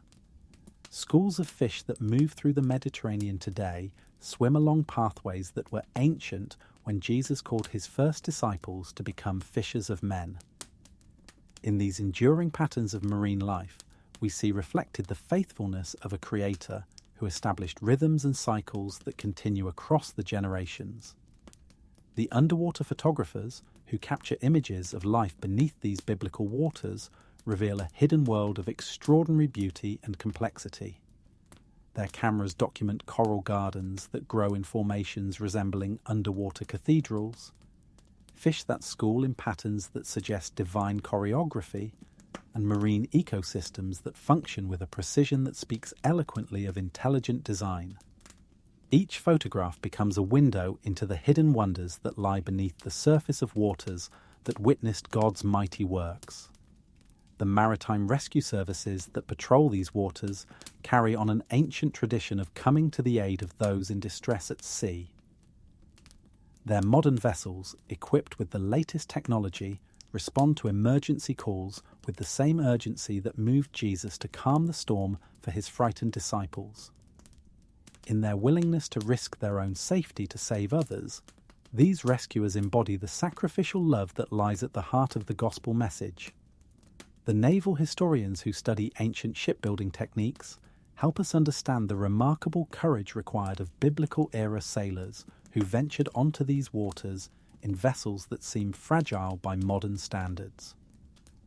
Their research into the construction methods and navigation tools of antiquity reveals that ancient mariners were far more skilled and knowledgeable than popular imagination often suggests, making their dependence on divine protection all the more remarkable given their sophisticated understanding of seamanship. The environmental scientists who monitor water quality in these biblical seas work to preserve the clarity and purity that has characterized these waters since creation. Their efforts to reduce pollution and protect marine habitats ensure that future generations will be able to experience something of the pristine beauty that provided the backdrop for the events recorded in Scripture. In their dedication to environmental stewardship, they participate in the ongoing work of caring for the creation that God pronounced good. The theological scholars who study the water imagery in biblical literature find layers of meaning that connect the physical realities of these seas with profound spiritual truths. The Hebrew and Greek words for water, sea, and storm carry connotations that enrich our understanding of how the biblical authors used maritime experiences to communicate truths about God's character and his relationship with humanity. Their scholarly work helps bridge the gap between the ancient world and our own, illuminating how timeless truths were expressed through the maritime culture of biblical times. The ship captains who navigate these waters today still follow many of the same principles that guided ancient mariners, reading weather patterns and ocean conditions with skills passed down through generations of seafarers. Though they now have satellite navigation and weather forecasting services unavailable to their predecessors, they maintain the same respect for the sea's power and the same gratitude for safe passage that characterized sailors in biblical times. The marine archaeologists who explore underwater sites in these biblical waters sometimes uncover artifacts that provide tangible connections to the world described in Scripture. Ancient anchors, pottery shards bearing the marks of their makers, and fragments of ships that once carried passengers and cargo across these same waters help us understand the material culture that formed the backdrop for the events recorded in the Bible. The religious communities that maintain retreat centers overlooking these waters provide modern believers with opportunities for the kind of solitary prayer and meditation that Jesus sought when he withdrew to quiet places by the sea. In these peaceful settings, visitors can experience something of the profound stillness that comes from communion with God in the natural cathedral of water and sky, understanding more deeply why Jesus so often chose lakeside and seaside locations for his most important conversations with his Father. The marine conservation organizations that work to protect endangered species in these waters recognize that preserving biodiversity is itself a form of worship, a way of honoring the Creator who designed such intricate ecosystems. Their efforts to protect sea turtles, Mediterranean monk seals, and other threatened species reflect the biblical understanding that all creation belongs to God and deserves careful stewardship from those he has appointed as caretakers of his world. The weather monitoring stations that track atmospheric conditions over these biblical waters continue humanity's ancient effort to understand and predict the moods of the sea. Meteorologists who study the formation of Mediterranean storms follow patterns that may be similar to those that created the tempest that threatened the disciples' boat, gaining scientific insight into natural phenomena that retain their power to humble human pride and demonstrate our dependence on forces beyond our control. The commercial fishing fleets that work these waters today face many of the same challenges that confronted ancient fishermen: unpredictable weather, changing fish populations, and the constant need to balance risk against reward. Modern fishing boats equipped with fish finders and GPS navigation still depend ultimately on the same factors that determined success in biblical times: favourable weather, abundant fish populations, and the skill and courage of those who venture onto the unpredictable sea. The cruise ships that carry thousands of passengers across these biblical waters offer their guests opportunities to experience the grandeur and beauty of the Mediterranean while travelling in comfort unimaginable to ancient voyagers. Yet despite all their modern amenities and safety features, these vessels remain subject to the same natural forces that challenge ships in Paul's time, reminding passengers that human technology, however sophisticated, cannot completely eliminate the inherent risks of sea travel. The marine research institutes that study these waters contribute to our understanding of climate change, ocean chemistry, and marine ecosystems in ways that help us appreciate the delicate balance that sustains life in the sea. Their work reveals the intricate connections between atmospheric conditions, water temperature, marine life, and human activity, demonstrating the wisdom embedded in biblical calls for careful stewardship of the natural world. The fishing cooperatives that organize the work of traditional fishermen in these biblical waters maintain social structures that echo the partnerships that existed among the disciples before they answered Jesus' call. These cooperative arrangements, based on shared risks and shared rewards, reflect values of mutual support and collective responsibility that characterize the early Christian communities that grew up around the Mediterranean.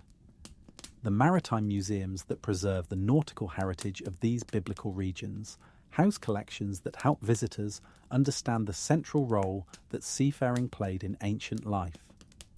Models of ancient vessels, reconstructed fishing equipment, and artifacts recovered from underwater archaeological sites bring the maritime world of the Bible to life, helping modern audiences appreciate the courage and skill required of those who made their living from the sea. The harbour pilots who guide modern ships safely into the ancient ports of the Mediterranean carry on a tradition of specialised local knowledge that stretches back to biblical times. Their intimate familiarity with local currents, underwater hazards, and weather patterns echoes the expertise that enabled ancient mariners to navigate safely between ports scattered across the inland sea that connected the diverse cultures of the biblical world. The sailing schools that teach traditional seamanship on these waters help preserve the maritime skills that were essential to life in biblical times.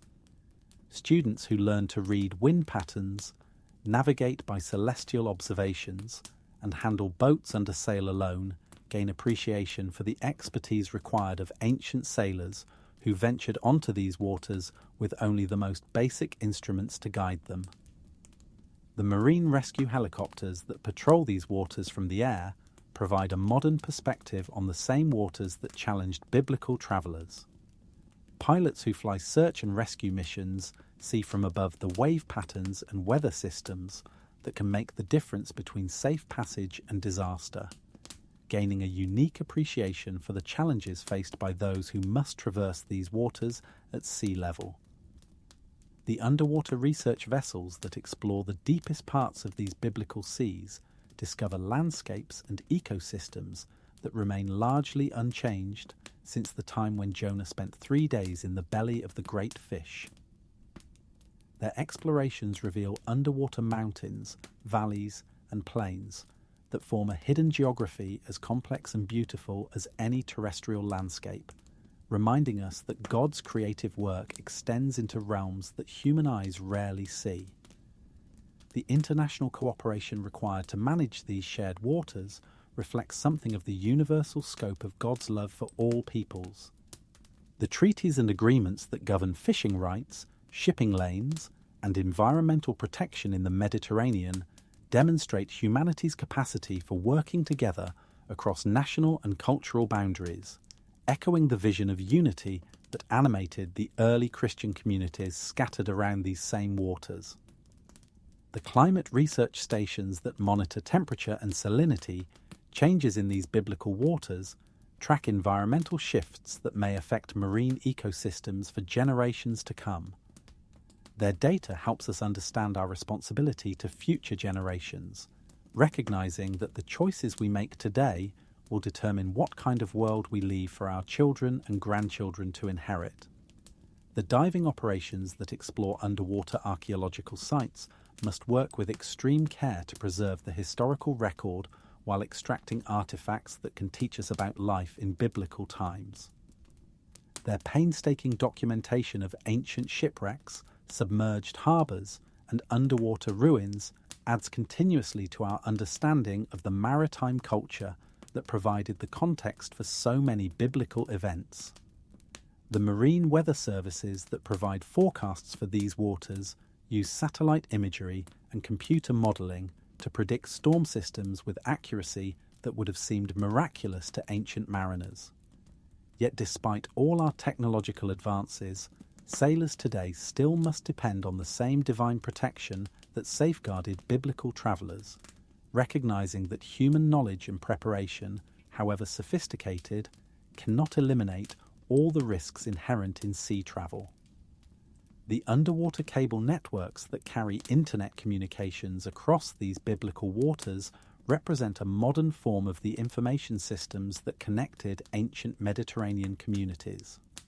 Just as news of Paul's ministry spread along trade routes that link diverse ports around the inland sea, modern fibre optic cables carry digital messages that connect people across the same waters, facilitating communication and relationship in ways that the apostle could scarcely have imagined.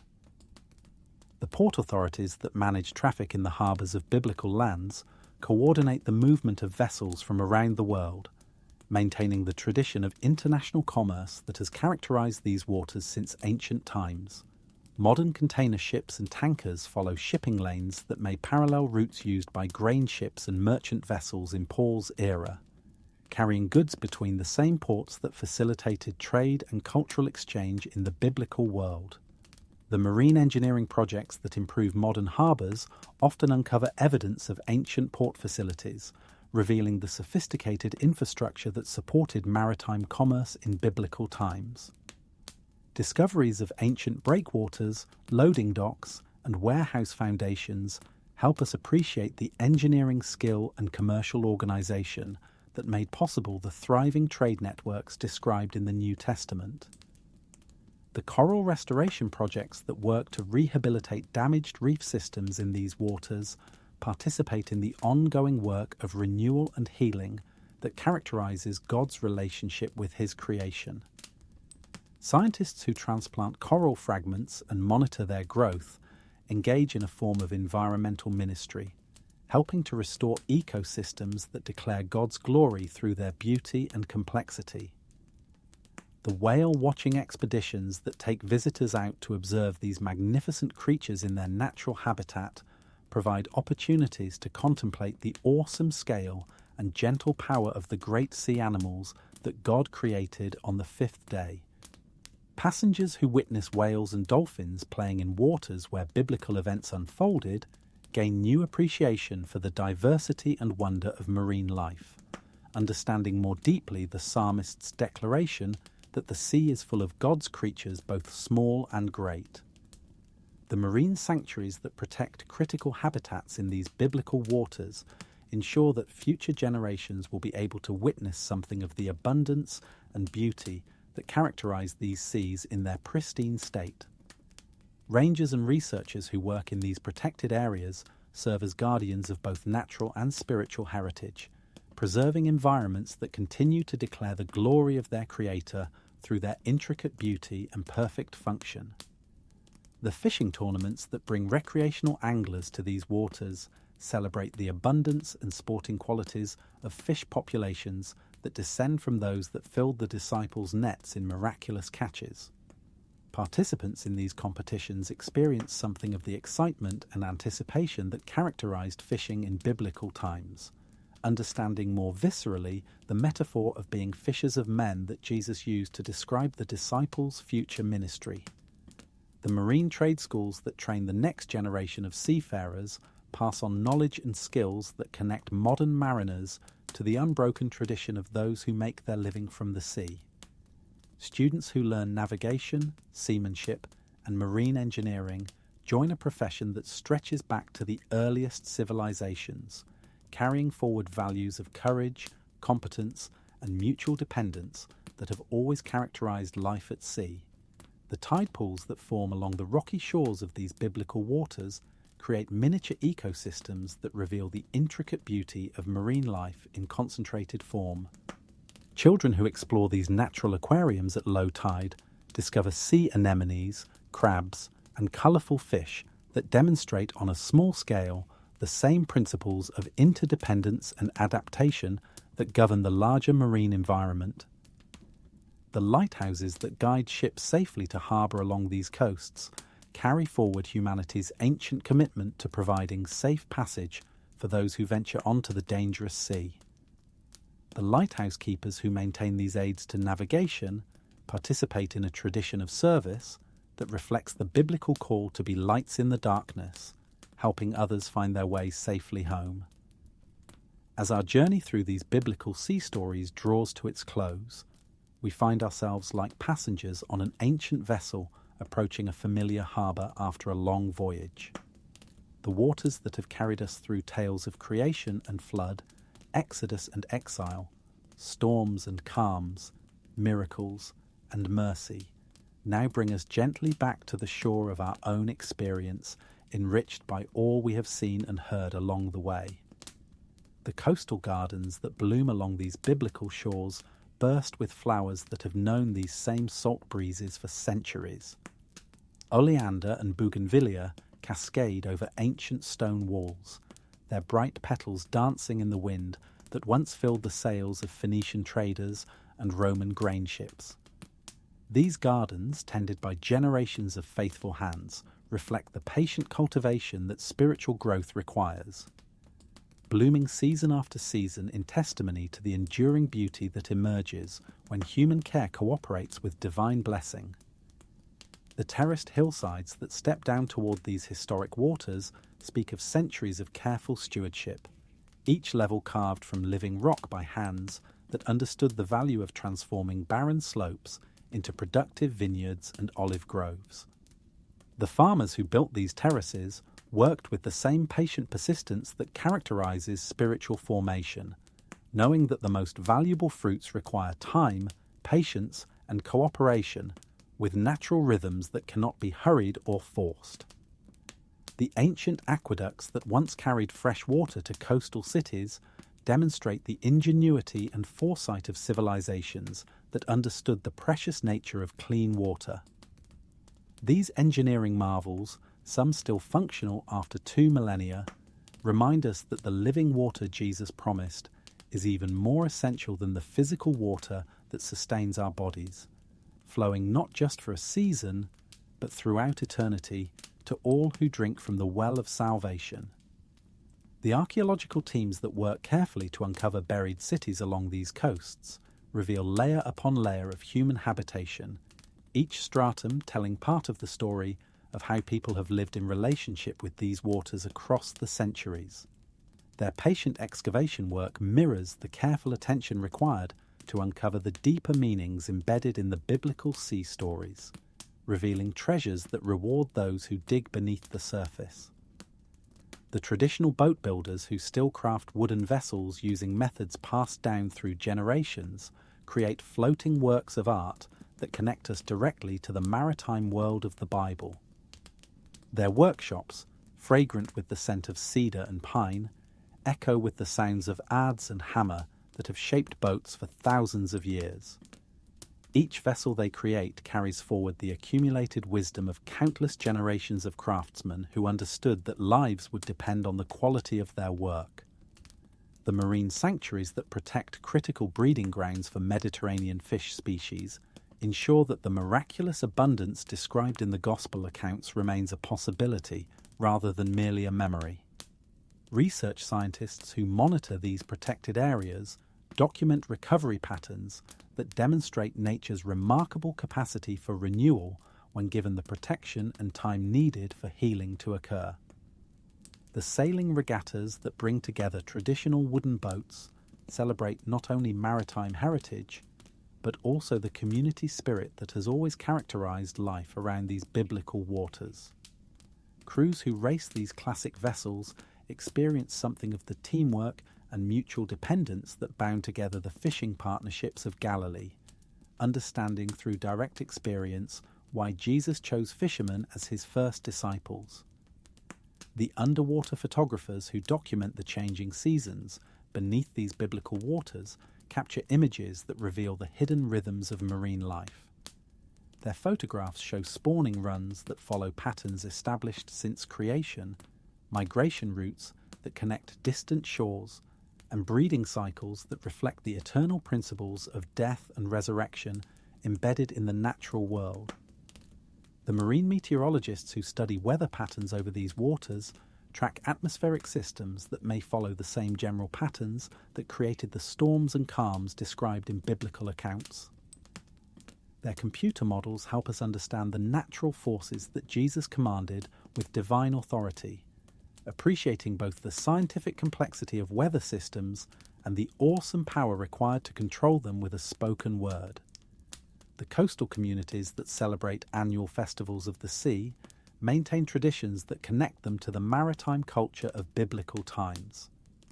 These celebrations, featuring traditional foods, music, and blessing ceremonies for fishing fleets, preserve cultural memories that help us understand how thoroughly the sea was woven into the fabric of ancient life. The prayers offered for safety and abundance echo across the centuries, connecting modern believers with their seafaring ancestors. The marine rescue training centres that prepare emergency responders for sea disasters teach techniques and procedures that embody the same spirit of sacrificial service that moved Jesus to reach out his hand and save Peter when the disciple began to sink. These dedicated professionals learn to risk their own safety for the sake of strangers in distress, demonstrating through their actions the practical implications of divine love. The shipwreck museums that preserve artifacts from vessels lost in these waters over the centuries house collections that span the entire history of Mediterranean navigation. Ancient amphora that once carried wine and oil rest alongside medieval navigation instruments and modern emergency equipment, creating a timeline of human relationship with the sea that helps us appreciate both continuity and change in maritime life. The fishing cooperatives that organize traditional fishing methods in these biblical waters maintain social structures based on mutual support and shared responsibility. These organizations, which pool resources and distribute risks among their members, reflect the communal values that Jesus taught and that characterized the early Christian communities that grew up around these same shores. The marine biology field stations that study ecosystem dynamics in these waters contribute to our understanding of how marine environments respond to natural and human influences. Their research helps inform conservation policies that protect the delicate balance of life that has made these waters productive since biblical times, ensuring that future generations will inherit seas that continue to declare the glory of their Creator. The harbour festivals that celebrate the return of fishing fleets recreate something of the atmosphere that must have greeted the disciples when they returned from their miraculous catch with boats so full of fish that they began to sink. These celebrations, featuring traditional foods prepared from the day's catch, remind coastal communities of their dependence on the sea's provision and their gratitude for safe return after time spent on unpredictable waters. The maritime libraries that preserve nautical charts, ship logs, and navigation records from centuries of Mediterranean sailing house documents that help us understand the challenges and opportunities that shaped life in the biblical world. These archives contain weather observations, route descriptions, and port records that illuminate the maritime context in which so many biblical events unfolded. The diving schools that train underwater explorers in these historic waters pass on skills that connect modern adventurers to the hidden world beneath the surface. Students who learn to navigate underwater environments gain appreciation for the remarkable nature of Jonah's survival in the depths, understanding through personal experience the alien environment that becomes a place of refuge through divine intervention.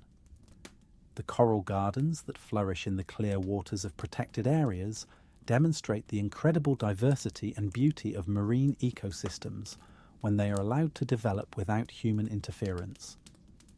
These underwater landscapes, with their intricate structures and brilliant colours, reveal the artistic sensibility of the Creator who designed beauty that would flourish unseen in the ocean depths. The traditional fishing villages that cluster around sheltered coves maintain ways of life that connect them directly to the communities described in the Gospels.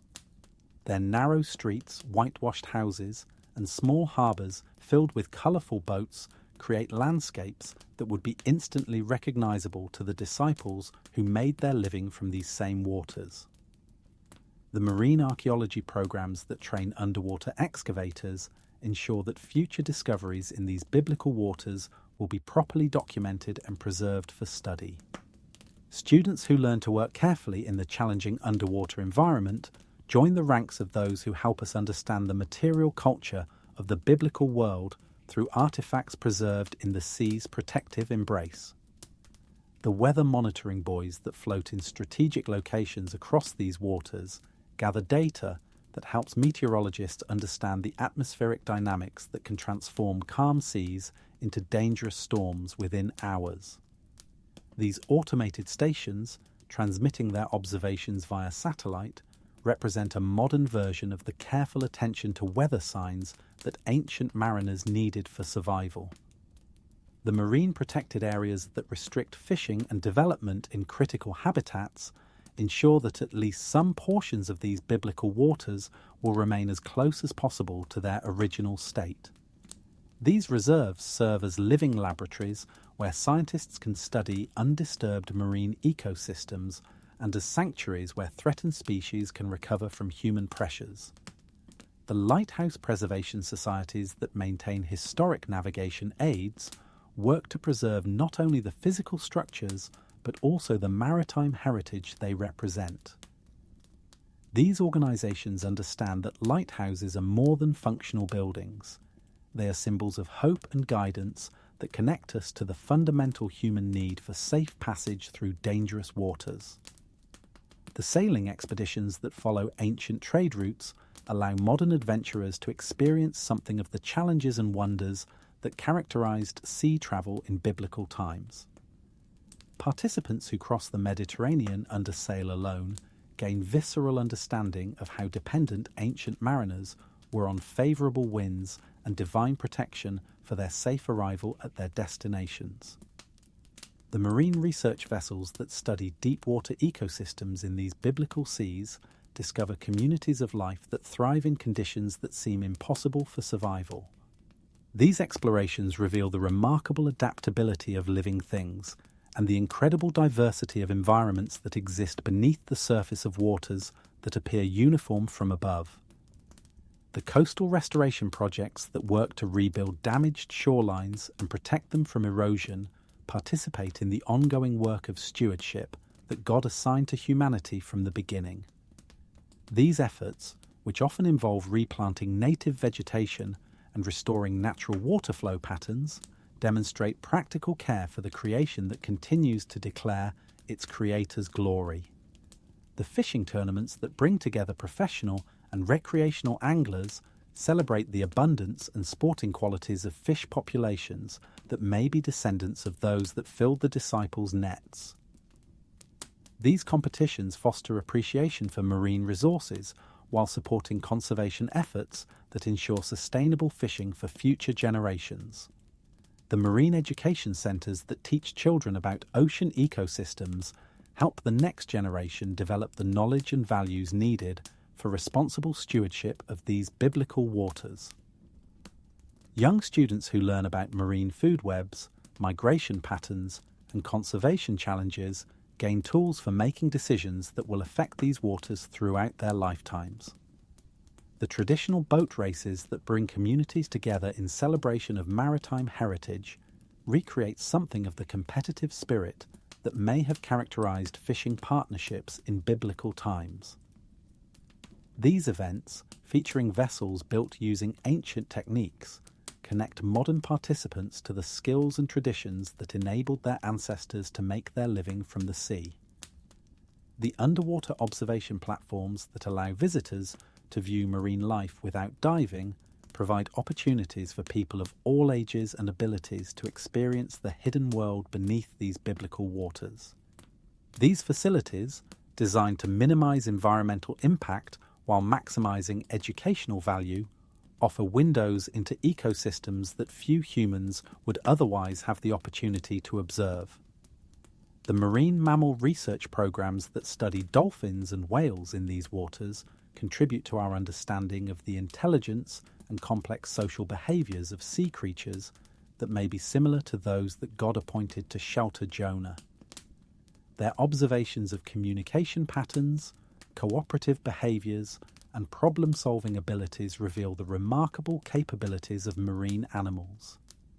The tidal measurement stations that monitor sea level changes in these waters track environmental patterns that affect both marine ecosystems and coastal communities.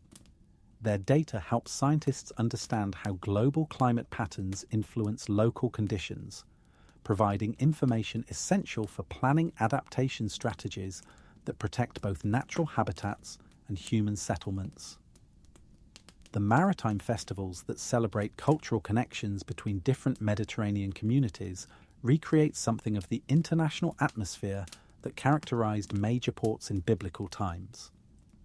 These events, featuring traditional foods, music, and crafts from various coastal cultures, demonstrate how the sea has always served as a highway for cultural exchange and mutual enrichment. The marine archaeology museums that display artifacts recovered from underwater excavations help visitors understand the material culture of ancient seafaring communities. Their collections of ancient anchors, pottery, and ship fittings provide tangible connections to the maritime world that form the backdrop for so many biblical events.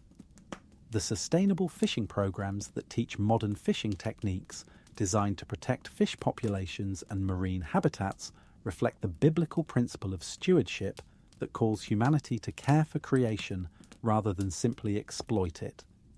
These initiatives demonstrate how traditional knowledge can be combined with modern science to develop practices that meet human needs while preserving marine ecosystems.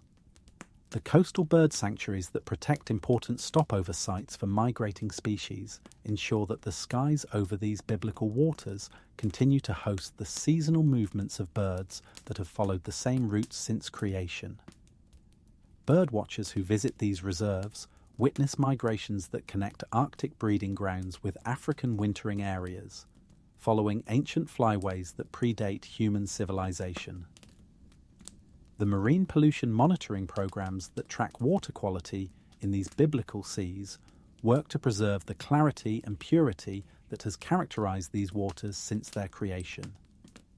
Their efforts to identify and eliminate sources of contamination ensure that future generations will inherit seas that continue to support abundant marine life. The diving expeditions that explore underwater archaeological sites must balance the excitement of discovery with the responsibility of preservation, working carefully to document and protect artifacts that provide insights into life in biblical times. Their discoveries of ancient shipwrecks, submerged buildings, and lost harbours add continuously to our understanding of the maritime world described in Scripture. The traditional navigation schools that teach celestial navigation and dead reckoning preserve skills that connected ancient mariners to the rhythms of the cosmos.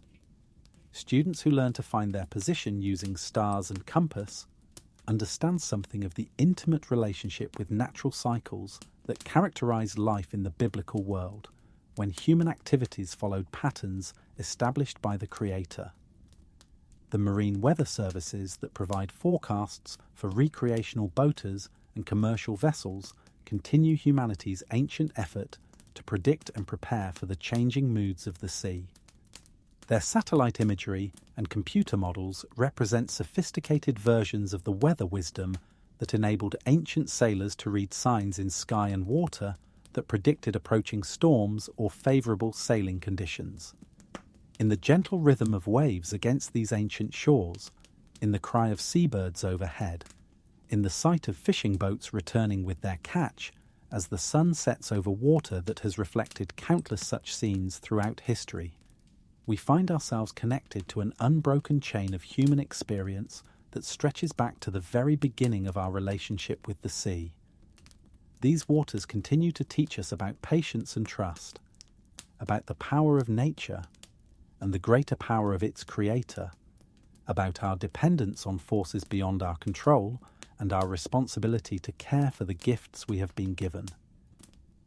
The ancient olive presses that dot the hillsides overlooking these biblical waters still produce golden oil from trees whose roots may have drawn nourishment from soil that knew the footsteps of the disciples. These massive stone wheels, turned by patient donkeys walking in endless circles, crush olives in the same unhurried rhythm that has characterized Mediterranean life for millennia. The oil they produce carries within it the essence of sunshine and rain, of patient cultivation and harvest celebration, reminding us that the most precious things in life cannot be rushed, but must develop according to natural timing that reflects divine wisdom. The stone watchtowers that crown the coastal hills served ancient communities as early warning systems for approaching ships, whether they brought trade goods and welcome visitors or represented threats that required defensive preparation. These sentinel structures, built to last for centuries, remind us that vigilance has always been necessary for those who live by the sea. Understanding that the same waters that bring blessing can also carry danger to unprepared communities. The ancient cisterns carved into rock formations near these shores collected precious rainwater during the wet season, storing it for use during the dry months when every drop became precious for survival. These underground reservoirs, lined with waterproof plaster applied by skilled craftsmen, demonstrate the foresight and engineering knowledge that enabled coastal communities to thrive in challenging Mediterranean climates, where water scarcity was a constant concern. The traditional salt pans that line sheltered bays produce the mineral that was so valuable in biblical times that Roman soldiers were sometimes paid in salt, giving us the word salary. These shallow evaporation pools, carefully maintained by families who have worked them for generations, demonstrate how human ingenuity learned to harvest the sea's bounty through patient cooperation with natural processes of evaporation and crystallization. The messenger pigeon lofts that once provided rapid communication between coastal communities represent an ancient form of information network that connected Mediterranean ports long before modern telecommunications. These birds, trained to fly across water without landmarks, carried news of ship arrivals, market prices, and important events with remarkable reliability, creating communication links that enabled complex commercial and social relationships across the inland sea. The traditional windmills that harness coastal breezes to grind grain demonstrate how Mediterranean communities learned to capture and use the same winds that powered their sailing vessels. These graceful structures, with their canvas sails that can be adjusted to changing wind conditions, represent a form of renewable energy that enabled coastal settlements to process their harvests without depending entirely on human or animal labour. The fish markets that bustle with early morning activity in ports around these biblical waters continue trading patterns that stretch back to ancient times, when fresh catch was sold directly from boats to eager customers who understood that the sea's bounty was best enjoyed as quickly as possible after harvest. The complex negotiations between buyers and sellers, conducted in rapid exchanges that seem almost ritualistic, preserve commercial traditions that predate written history. The traditional pottery workshops that create the distinctive ceramics of Mediterranean coastal regions use clay that may contain sediments washed down from mountains where biblical events unfolded. These artisans, working at wheels turned by foot power, shape vessels that serve the same practical needs that occupied potters in ancient times, storing water, wine and oil, cooking food, and preserving the harvest that sustained coastal communities through seasonal cycles. The rope-making workshops where skilled craftsmen twist fibres into strong cordage, essential for maritime operations, continue traditions that were vital to shipping in biblical times. These specialists, working with hemp, flax, and other natural materials, create the lines and cables that secure sails, anchor ships, and bind cargo, understanding that lives often depend on the quality and reliability of their work. The traditional bakeries that produce the distinctive breads of coastal Mediterranean communities use recipes and techniques passed down through generations of bakers who understood that bread was not merely food, but the foundation of life itself. Their stone ovens, heated with wood from trees that may be descendants of those that provided timber for biblical construction projects, produce loaves that connect us directly to the staff of life that sustained ancient communities. The carpet-weaving workshops where patient artisans create intricate patterns that tell stories through colour and design preserve textile traditions that clothed the people of biblical times. These skilled workers, often women who learned their craft from mothers and grandmothers, create functional art that demonstrates how beauty and utility were seamlessly integrated in traditional Mediterranean life. The traditional metalworking shops where blacksmiths forge tools and implements essential for maritime life continue crafts that were already ancient when the disciples mended their nets by the Sea of Galilee. These artisans, working with techniques that transform raw iron into precisely shaped anchors, hooks, and hardware, demonstrate the specialized skills that supported the complex maritime economy of the biblical world. The herb gardens that flourish in the Mediterranean climate produce medicinal and culinary plants that have been valued since biblical times for their healing properties and flavor enhancement. These carefully tended plots, often maintained by religious communities that preserve ancient knowledge about the properties of plants, continue the tradition of using natural remedies that connected physical healing with spiritual well-being. The traditional cheese-making operations that process milk from goats and sheep that graze on hillsides overlooking biblical waters create products that sustained Mediterranean communities through methods that preserve milk in forms that could be stored and transported safely. These dairy artisans, working with cultures and techniques passed down through generations, demonstrate how human ingenuity learned to transform perishable products into stable foods that could survive long sea voyages.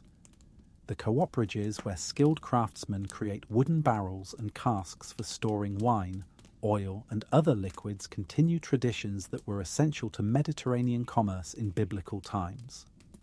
These specialists, who understand the properties of different woods and the precise techniques required to create watertight containers without using any nails or metal fasteners, preserve skills that enabled ancient merchants to transport liquid goods safely across the unpredictable sea. The traditional tanneries where animal hides are transformed into leather goods, essential for maritime operations, continue processes that were necessary for creating the water-resistant materials needed for ropes, sails, and protective clothing. These workshops, often located near flowing water, necessary for the complex chemical processes involved in leather production, demonstrate how ancient communities learned to use all parts of animals for essential purposes. The tile-making workshops that produce the distinctive roof tiles that protect Mediterranean buildings from sun and rain use clay deposits that have been worked for centuries by craftsmen who understood how to create building materials suited to coastal climates. These artisans, working with techniques that produce tiles capable of lasting for generations, demonstrate the quality and durability that characterize traditional construction methods. The traditional soap-making operations that use olive oil and other natural ingredients to create cleansing products continue processes that maintained hygiene and health in biblical communities. These workshops, often family operations passed down through generations, demonstrate how ancient knowledge about the properties of plants and oils was applied to create products essential for daily life. The glass-blowing workshops where artisans create vessels and decorative objects from molten sand continue traditions that were already well developed in biblical times, when glass was a valuable commodity traded throughout the Mediterranean world. These skilled craftsmen, working with techniques that require precise timing and temperature control, create functional art that demonstrates the sophisticated technology available to ancient civilizations. The traditional shipyards where wooden vessels are built using methods passed down through generations of master craftsmen continue the maritime construction traditions that created the boats that carried biblical figures across these historic waters. These workshops, fragrant with the scent of seasoning timber and busy with the sounds of traditional tools, preserve the accumulated wisdom about hull design, wood selection, and construction techniques that enabled ancient vessels to safely traverse unpredictable seas. The traditional sail-making lofts where canvas is cut and sewn into the wind-catching surfaces that power sailing vessels continue textile traditions that were essential to maritime commerce in biblical times. These skilled workers, often women who brought precision needlework skills to the demanding task of creating sails that must withstand tremendous forces, preserve knowledge about fabric properties and stitching techniques that could mean the difference between successful voyages and maritime disasters. The traditional navigation instrument workshops where craftsmen create compasses, astrolabes, and other tools essential for safe sea travel continue precision manufacturing traditions that enabled ancient mariners to find their way across trackless waters. These specialists, working with metals and other materials to create instruments capable of withstanding harsh marine environments while maintaining accuracy, preserve the technological knowledge that supported maritime exploration and commerce. The pearl diving operations that harvest the treasures hidden in oyster beds beneath these biblical waters continue traditions that were already ancient when Jesus used pearls as metaphors for the kingdom of heaven. These brave divers, who risk their lives in the underwater world to retrieve precious gems formed through years of patient natural processes, demonstrate the human willingness to accept danger in pursuit of treasures that seem to justify extraordinary efforts. The sponge diving communities that harvest natural cleaning materials from the seafloor continue traditions that provided Mediterranean communities with essential household items long before synthetic alternatives were available. These underwater workers, who must descend to significant depths and work in challenging conditions to collect sponges that grow slowly on underwater surfaces, preserve skills and courage that connected ancient communities directly to the sea's provision. The traditional fish sauce production facilities that ferment catches into concentrated flavouring agents continue food preservation traditions that enabled ancient communities to extract maximum nutritional value from the sea's bounty. These operations, which transform fresh fish into stable products that could be stored and traded, demonstrate how ancient knowledge about fermentation and preservation techniques enabled coastal communities to create valuable trade goods from abundant local resources.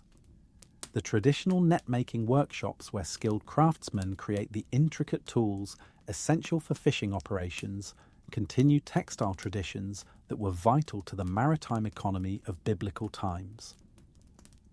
These specialists, working with natural fibres and traditional knots, create nets that must be both strong enough to contain struggling fish and delicate enough to handle efficiently, demonstrating the precision and skill that characterized ancient craftsmanship. The traditional maritime insurance operations that spread the risks of sea voyages among multiple investors continue financial innovations that enabled ancient merchants to undertake long-distance trade despite the uncertainties of maritime commerce. These early forms of risk management, based on mathematical calculations about the probability of various outcomes, demonstrate the sophisticated economic thinking that supported the complex trade networks described in biblical accounts. The lighthouse maintenance crews that ensure the continued operation of navigation aids along these coasts carry forward traditions of service that have guided mariners safely to harbour for centuries. These dedicated workers, who climb narrow spiral staircases to tend the lights that warn of dangers and mark safe passages, continue the essential work of providing guidance for those who venture onto the unpredictable sea in pursuit of their livelihood or calling. As we float gently on these final currents of memory and meaning, surrounded by the accumulated wisdom of all who have found God's presence in the rhythm of wave and tide, we understand that our journey through biblical sea stories has brought us not to an ending, but to a new beginning. Like the disciples who returned from their night of fishing to find Jesus waiting on the shore with breakfast prepared, we discover that every conclusion becomes an invitation to go deeper, to cast our nets once more into waters that hold mysteries we have only begun to explore. The dawn light that touches these biblical waters each morning carries with it the same promise of renewal that greeted the disciples when they recognized Jesus standing on the shore after their resurrection appearance. This daily miracle of sunrise over water has painted the eastern sky with hope for countless generations, reminding all who witness it that divine faithfulness is as reliable as the earth's rotation and as constant as the tide's eternal return to shore. The elderly fishermen who sit mending nets in the shelter of harbour walls have hands that tell stories of decades spent working these same waters, their weathered fingers moving with the automatic precision that comes from a lifetime of practice. In their patient work, repairing the tools of their trade with the same care their grandfathers showed, they embody the continuity that connects us to the maritime world of the Bible, where similar hands performed similar tasks with the same quiet dedication. The children who build elaborate sand fortresses on these beaches unknowingly reenact the creative impulse that moved God to form the dry land from the waters at the beginning of time. Their architectural ambitions, doomed to be claimed by the next tide yet pursued with boundless enthusiasm, teach profound lessons about the temporary nature of earthly accomplishments and the eternal joy found in the act of creation itself. The wedding parties that gather on cliff tops overlooking these historic waters choose settings that connect their new beginnings to the timeless story of love that flows through all creation. As they exchange vows with the Mediterranean spreading endlessly before them, they participate in the same mystery of covenant commitment that binds God to his people, finding in the vast expanse of sea and sky a fitting backdrop for promises intended to last forever. The artists who set up easels along these shores attempt to capture on canvas the interplay of light and water that has inspired creative souls since human beings first recognized beauty in the natural world. Their paintings, whether successful or not in capturing the ephemeral magic of Mediterranean light, represent humanity's ancient drive to preserve and share the glimpses of divine beauty that shine through creation. The musicians who perform concerts in ancient amphitheatres overlooking these waters create acoustical experiences that blend human artistry with the natural soundtrack of wind and wave. Their melodies, carried on salt-scented breezes across audiences gathered in venues carved from living rock, demonstrate how the arts have always found inspiration in the grandeur of sea and sky. The pilgrims who arrive by cruise ship or ferry to walk where Jesus walked bring with them hearts prepared by the same journey across water that carried countless generations of seekers to these sacred shores. Their arrival by sea connects them experientially to the disciples who travelled these waters with their master, understanding through their own time on the Mediterranean something of what it meant to depend on favourable winds and divine protection. The marine photographers who document the underwater archaeology of these biblical waters reveal hidden landscapes that may have been visible during the lower sea levels of ancient times. Their images of submerged ruins, drowned coastlines, and underwater formations help us imagine how different these waters may have appeared to biblical figures, adding geographical context to the events recorded in Scripture. The traditional fishing festivals that celebrate the blessing of the fleet continue ceremonies that acknowledge humanity's dependence on divine favour for success and safety at sea. These annual observances, featuring processions of decorated boats and prayers for protection, maintain the spiritual awareness that characterised fishing communities in biblical times when every voyage was understood as an act of faith. The coastal restoration volunteers who plant native vegetation to prevent erosion and protect marine habitats participate in the ongoing work of creation care that reflects biblical principles of stewardship. Their efforts to restore damaged coastlines and protect sensitive ecosystems demonstrate practical love for the creation that continues to declare its maker's glory through resilience and beauty. The marine rescue helicopter pilots who patrol these waters from above see the same geographical features that guided ancient navigators, understanding from their aerial perspective how coastal landmarks served as reference points for mariners who had only basic instruments to guide them across open water. Their modern rescue missions continue the ancient tradition of coming to the aid of those in peril on the sea. The underwater research stations that monitor ecosystem health in these biblical waters collect data that helps us understand how marine environments respond to both natural cycles and human activities. Their sophisticated instruments measure temperature, salinity, and biological activity in ways that reveal the intricate balance of factors that sustain life in the sea, deepening our appreciation for the complexity of God's creation. The traditional boat blessing ceremonies that mark the beginning of fishing seasons maintain spiritual practices that acknowledge divine sovereignty over the waters and human dependence on supernatural protection.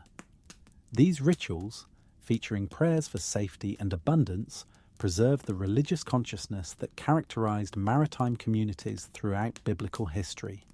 The marine archaeology schools that train the next generation of underwater excavators ensure that future discoveries in these biblical waters will be properly documented and preserved. Their graduates join the ranks of those who help us understand the material culture of ancient times through careful recovery and study of artifacts that the sea has preserved in its protective embrace. The lighthouse automation systems that maintain navigation aids without human intervention represent technological advances that improve safety while preserving the essential function these structures have served for centuries. Even as technology changes, the fundamental need for guidance and warning remains constant, connecting modern mariners to their ancient predecessors who also sought reliable landmarks to guide them safely home. The aquaculture operations that raise fish in controlled marine environments continue humanity's ancient efforts to increase the sea's productivity through careful management and stewardship. These modern fish farms, designed to supplement wild catches while protecting natural populations, demonstrate how biblical principles of wise resource management can be applied to contemporary challenges. The oceanographic research vessels that study current patterns and climate change in these waters investigate the physical processes that affect marine ecosystems and human communities alike. Their scientific work helps us understand the mechanisms that govern the behavior of waters that have remained fundamentally unchanged since biblical times, even as human activities increasingly influence their chemistry and biology. The coastal meditation gardens that provide quiet spaces for reflection and prayer offer modern seekers opportunities for the kind of solitary communion with God that Jesus sought when he withdrew to quiet places by the water. These peaceful sanctuaries, designed to enhance rather than compete with the natural beauty of sea and shore, create environments that facilitate spiritual awareness and renewal. The marine mammal research programs that study dolphin and whale populations in these waters contribute to our understanding of the intelligence and complex social behaviors of creatures that may be similar to those that served God's purposes in biblical times. Their observations of communication patterns and cooperative behaviors reveal the remarkable capabilities that the Creator embedded in marine life. The traditional navigation schools that teach celestial positioning and dead reckoning preserve skills that connected ancient mariners to the cosmic rhythms established at creation. Students who learn to determine their location using stars and careful observation develop appreciation for the intimate relationship with natural cycles that characterize life in the biblical world. The marine conservation partnerships that bring together government agencies, research institutions, and local communities demonstrate how cooperation can protect marine resources for future generations. These collaborative efforts reflect the biblical understanding that human beings are called to be wise stewards rather than careless exploiters of the natural world. The underwater photography expeditions that document marine biodiversity in these biblical waters reveal the incredible variety of life forms that flourish beneath the surface. Their images of colourful fish, intricate coral formations, and complex ecosystems provide visual testimony to the creative abundance that characterises God's work in the hidden depths of the sea.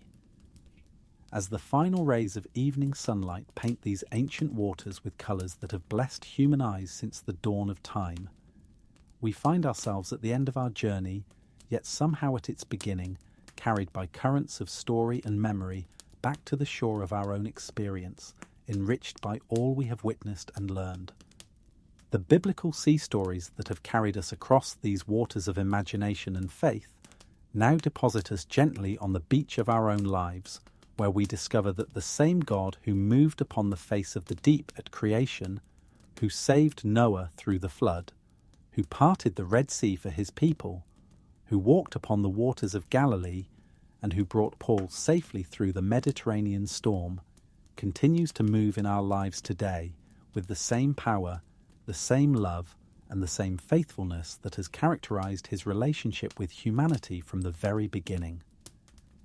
In the gentle sound of waves washing against the shore, in the rhythm of our own breathing as we settle into sleep, in the steady beating of our hearts that echoes the eternal pulse of creation itself, we carry with us the peace that comes from knowing we are held in the hands of the One who commands wind and wave, who turns the heart of the sea toward home, and who promises to be with us always, even unto the end of the age, as constant and reliable as the tides that have marked time on these shores since the world began.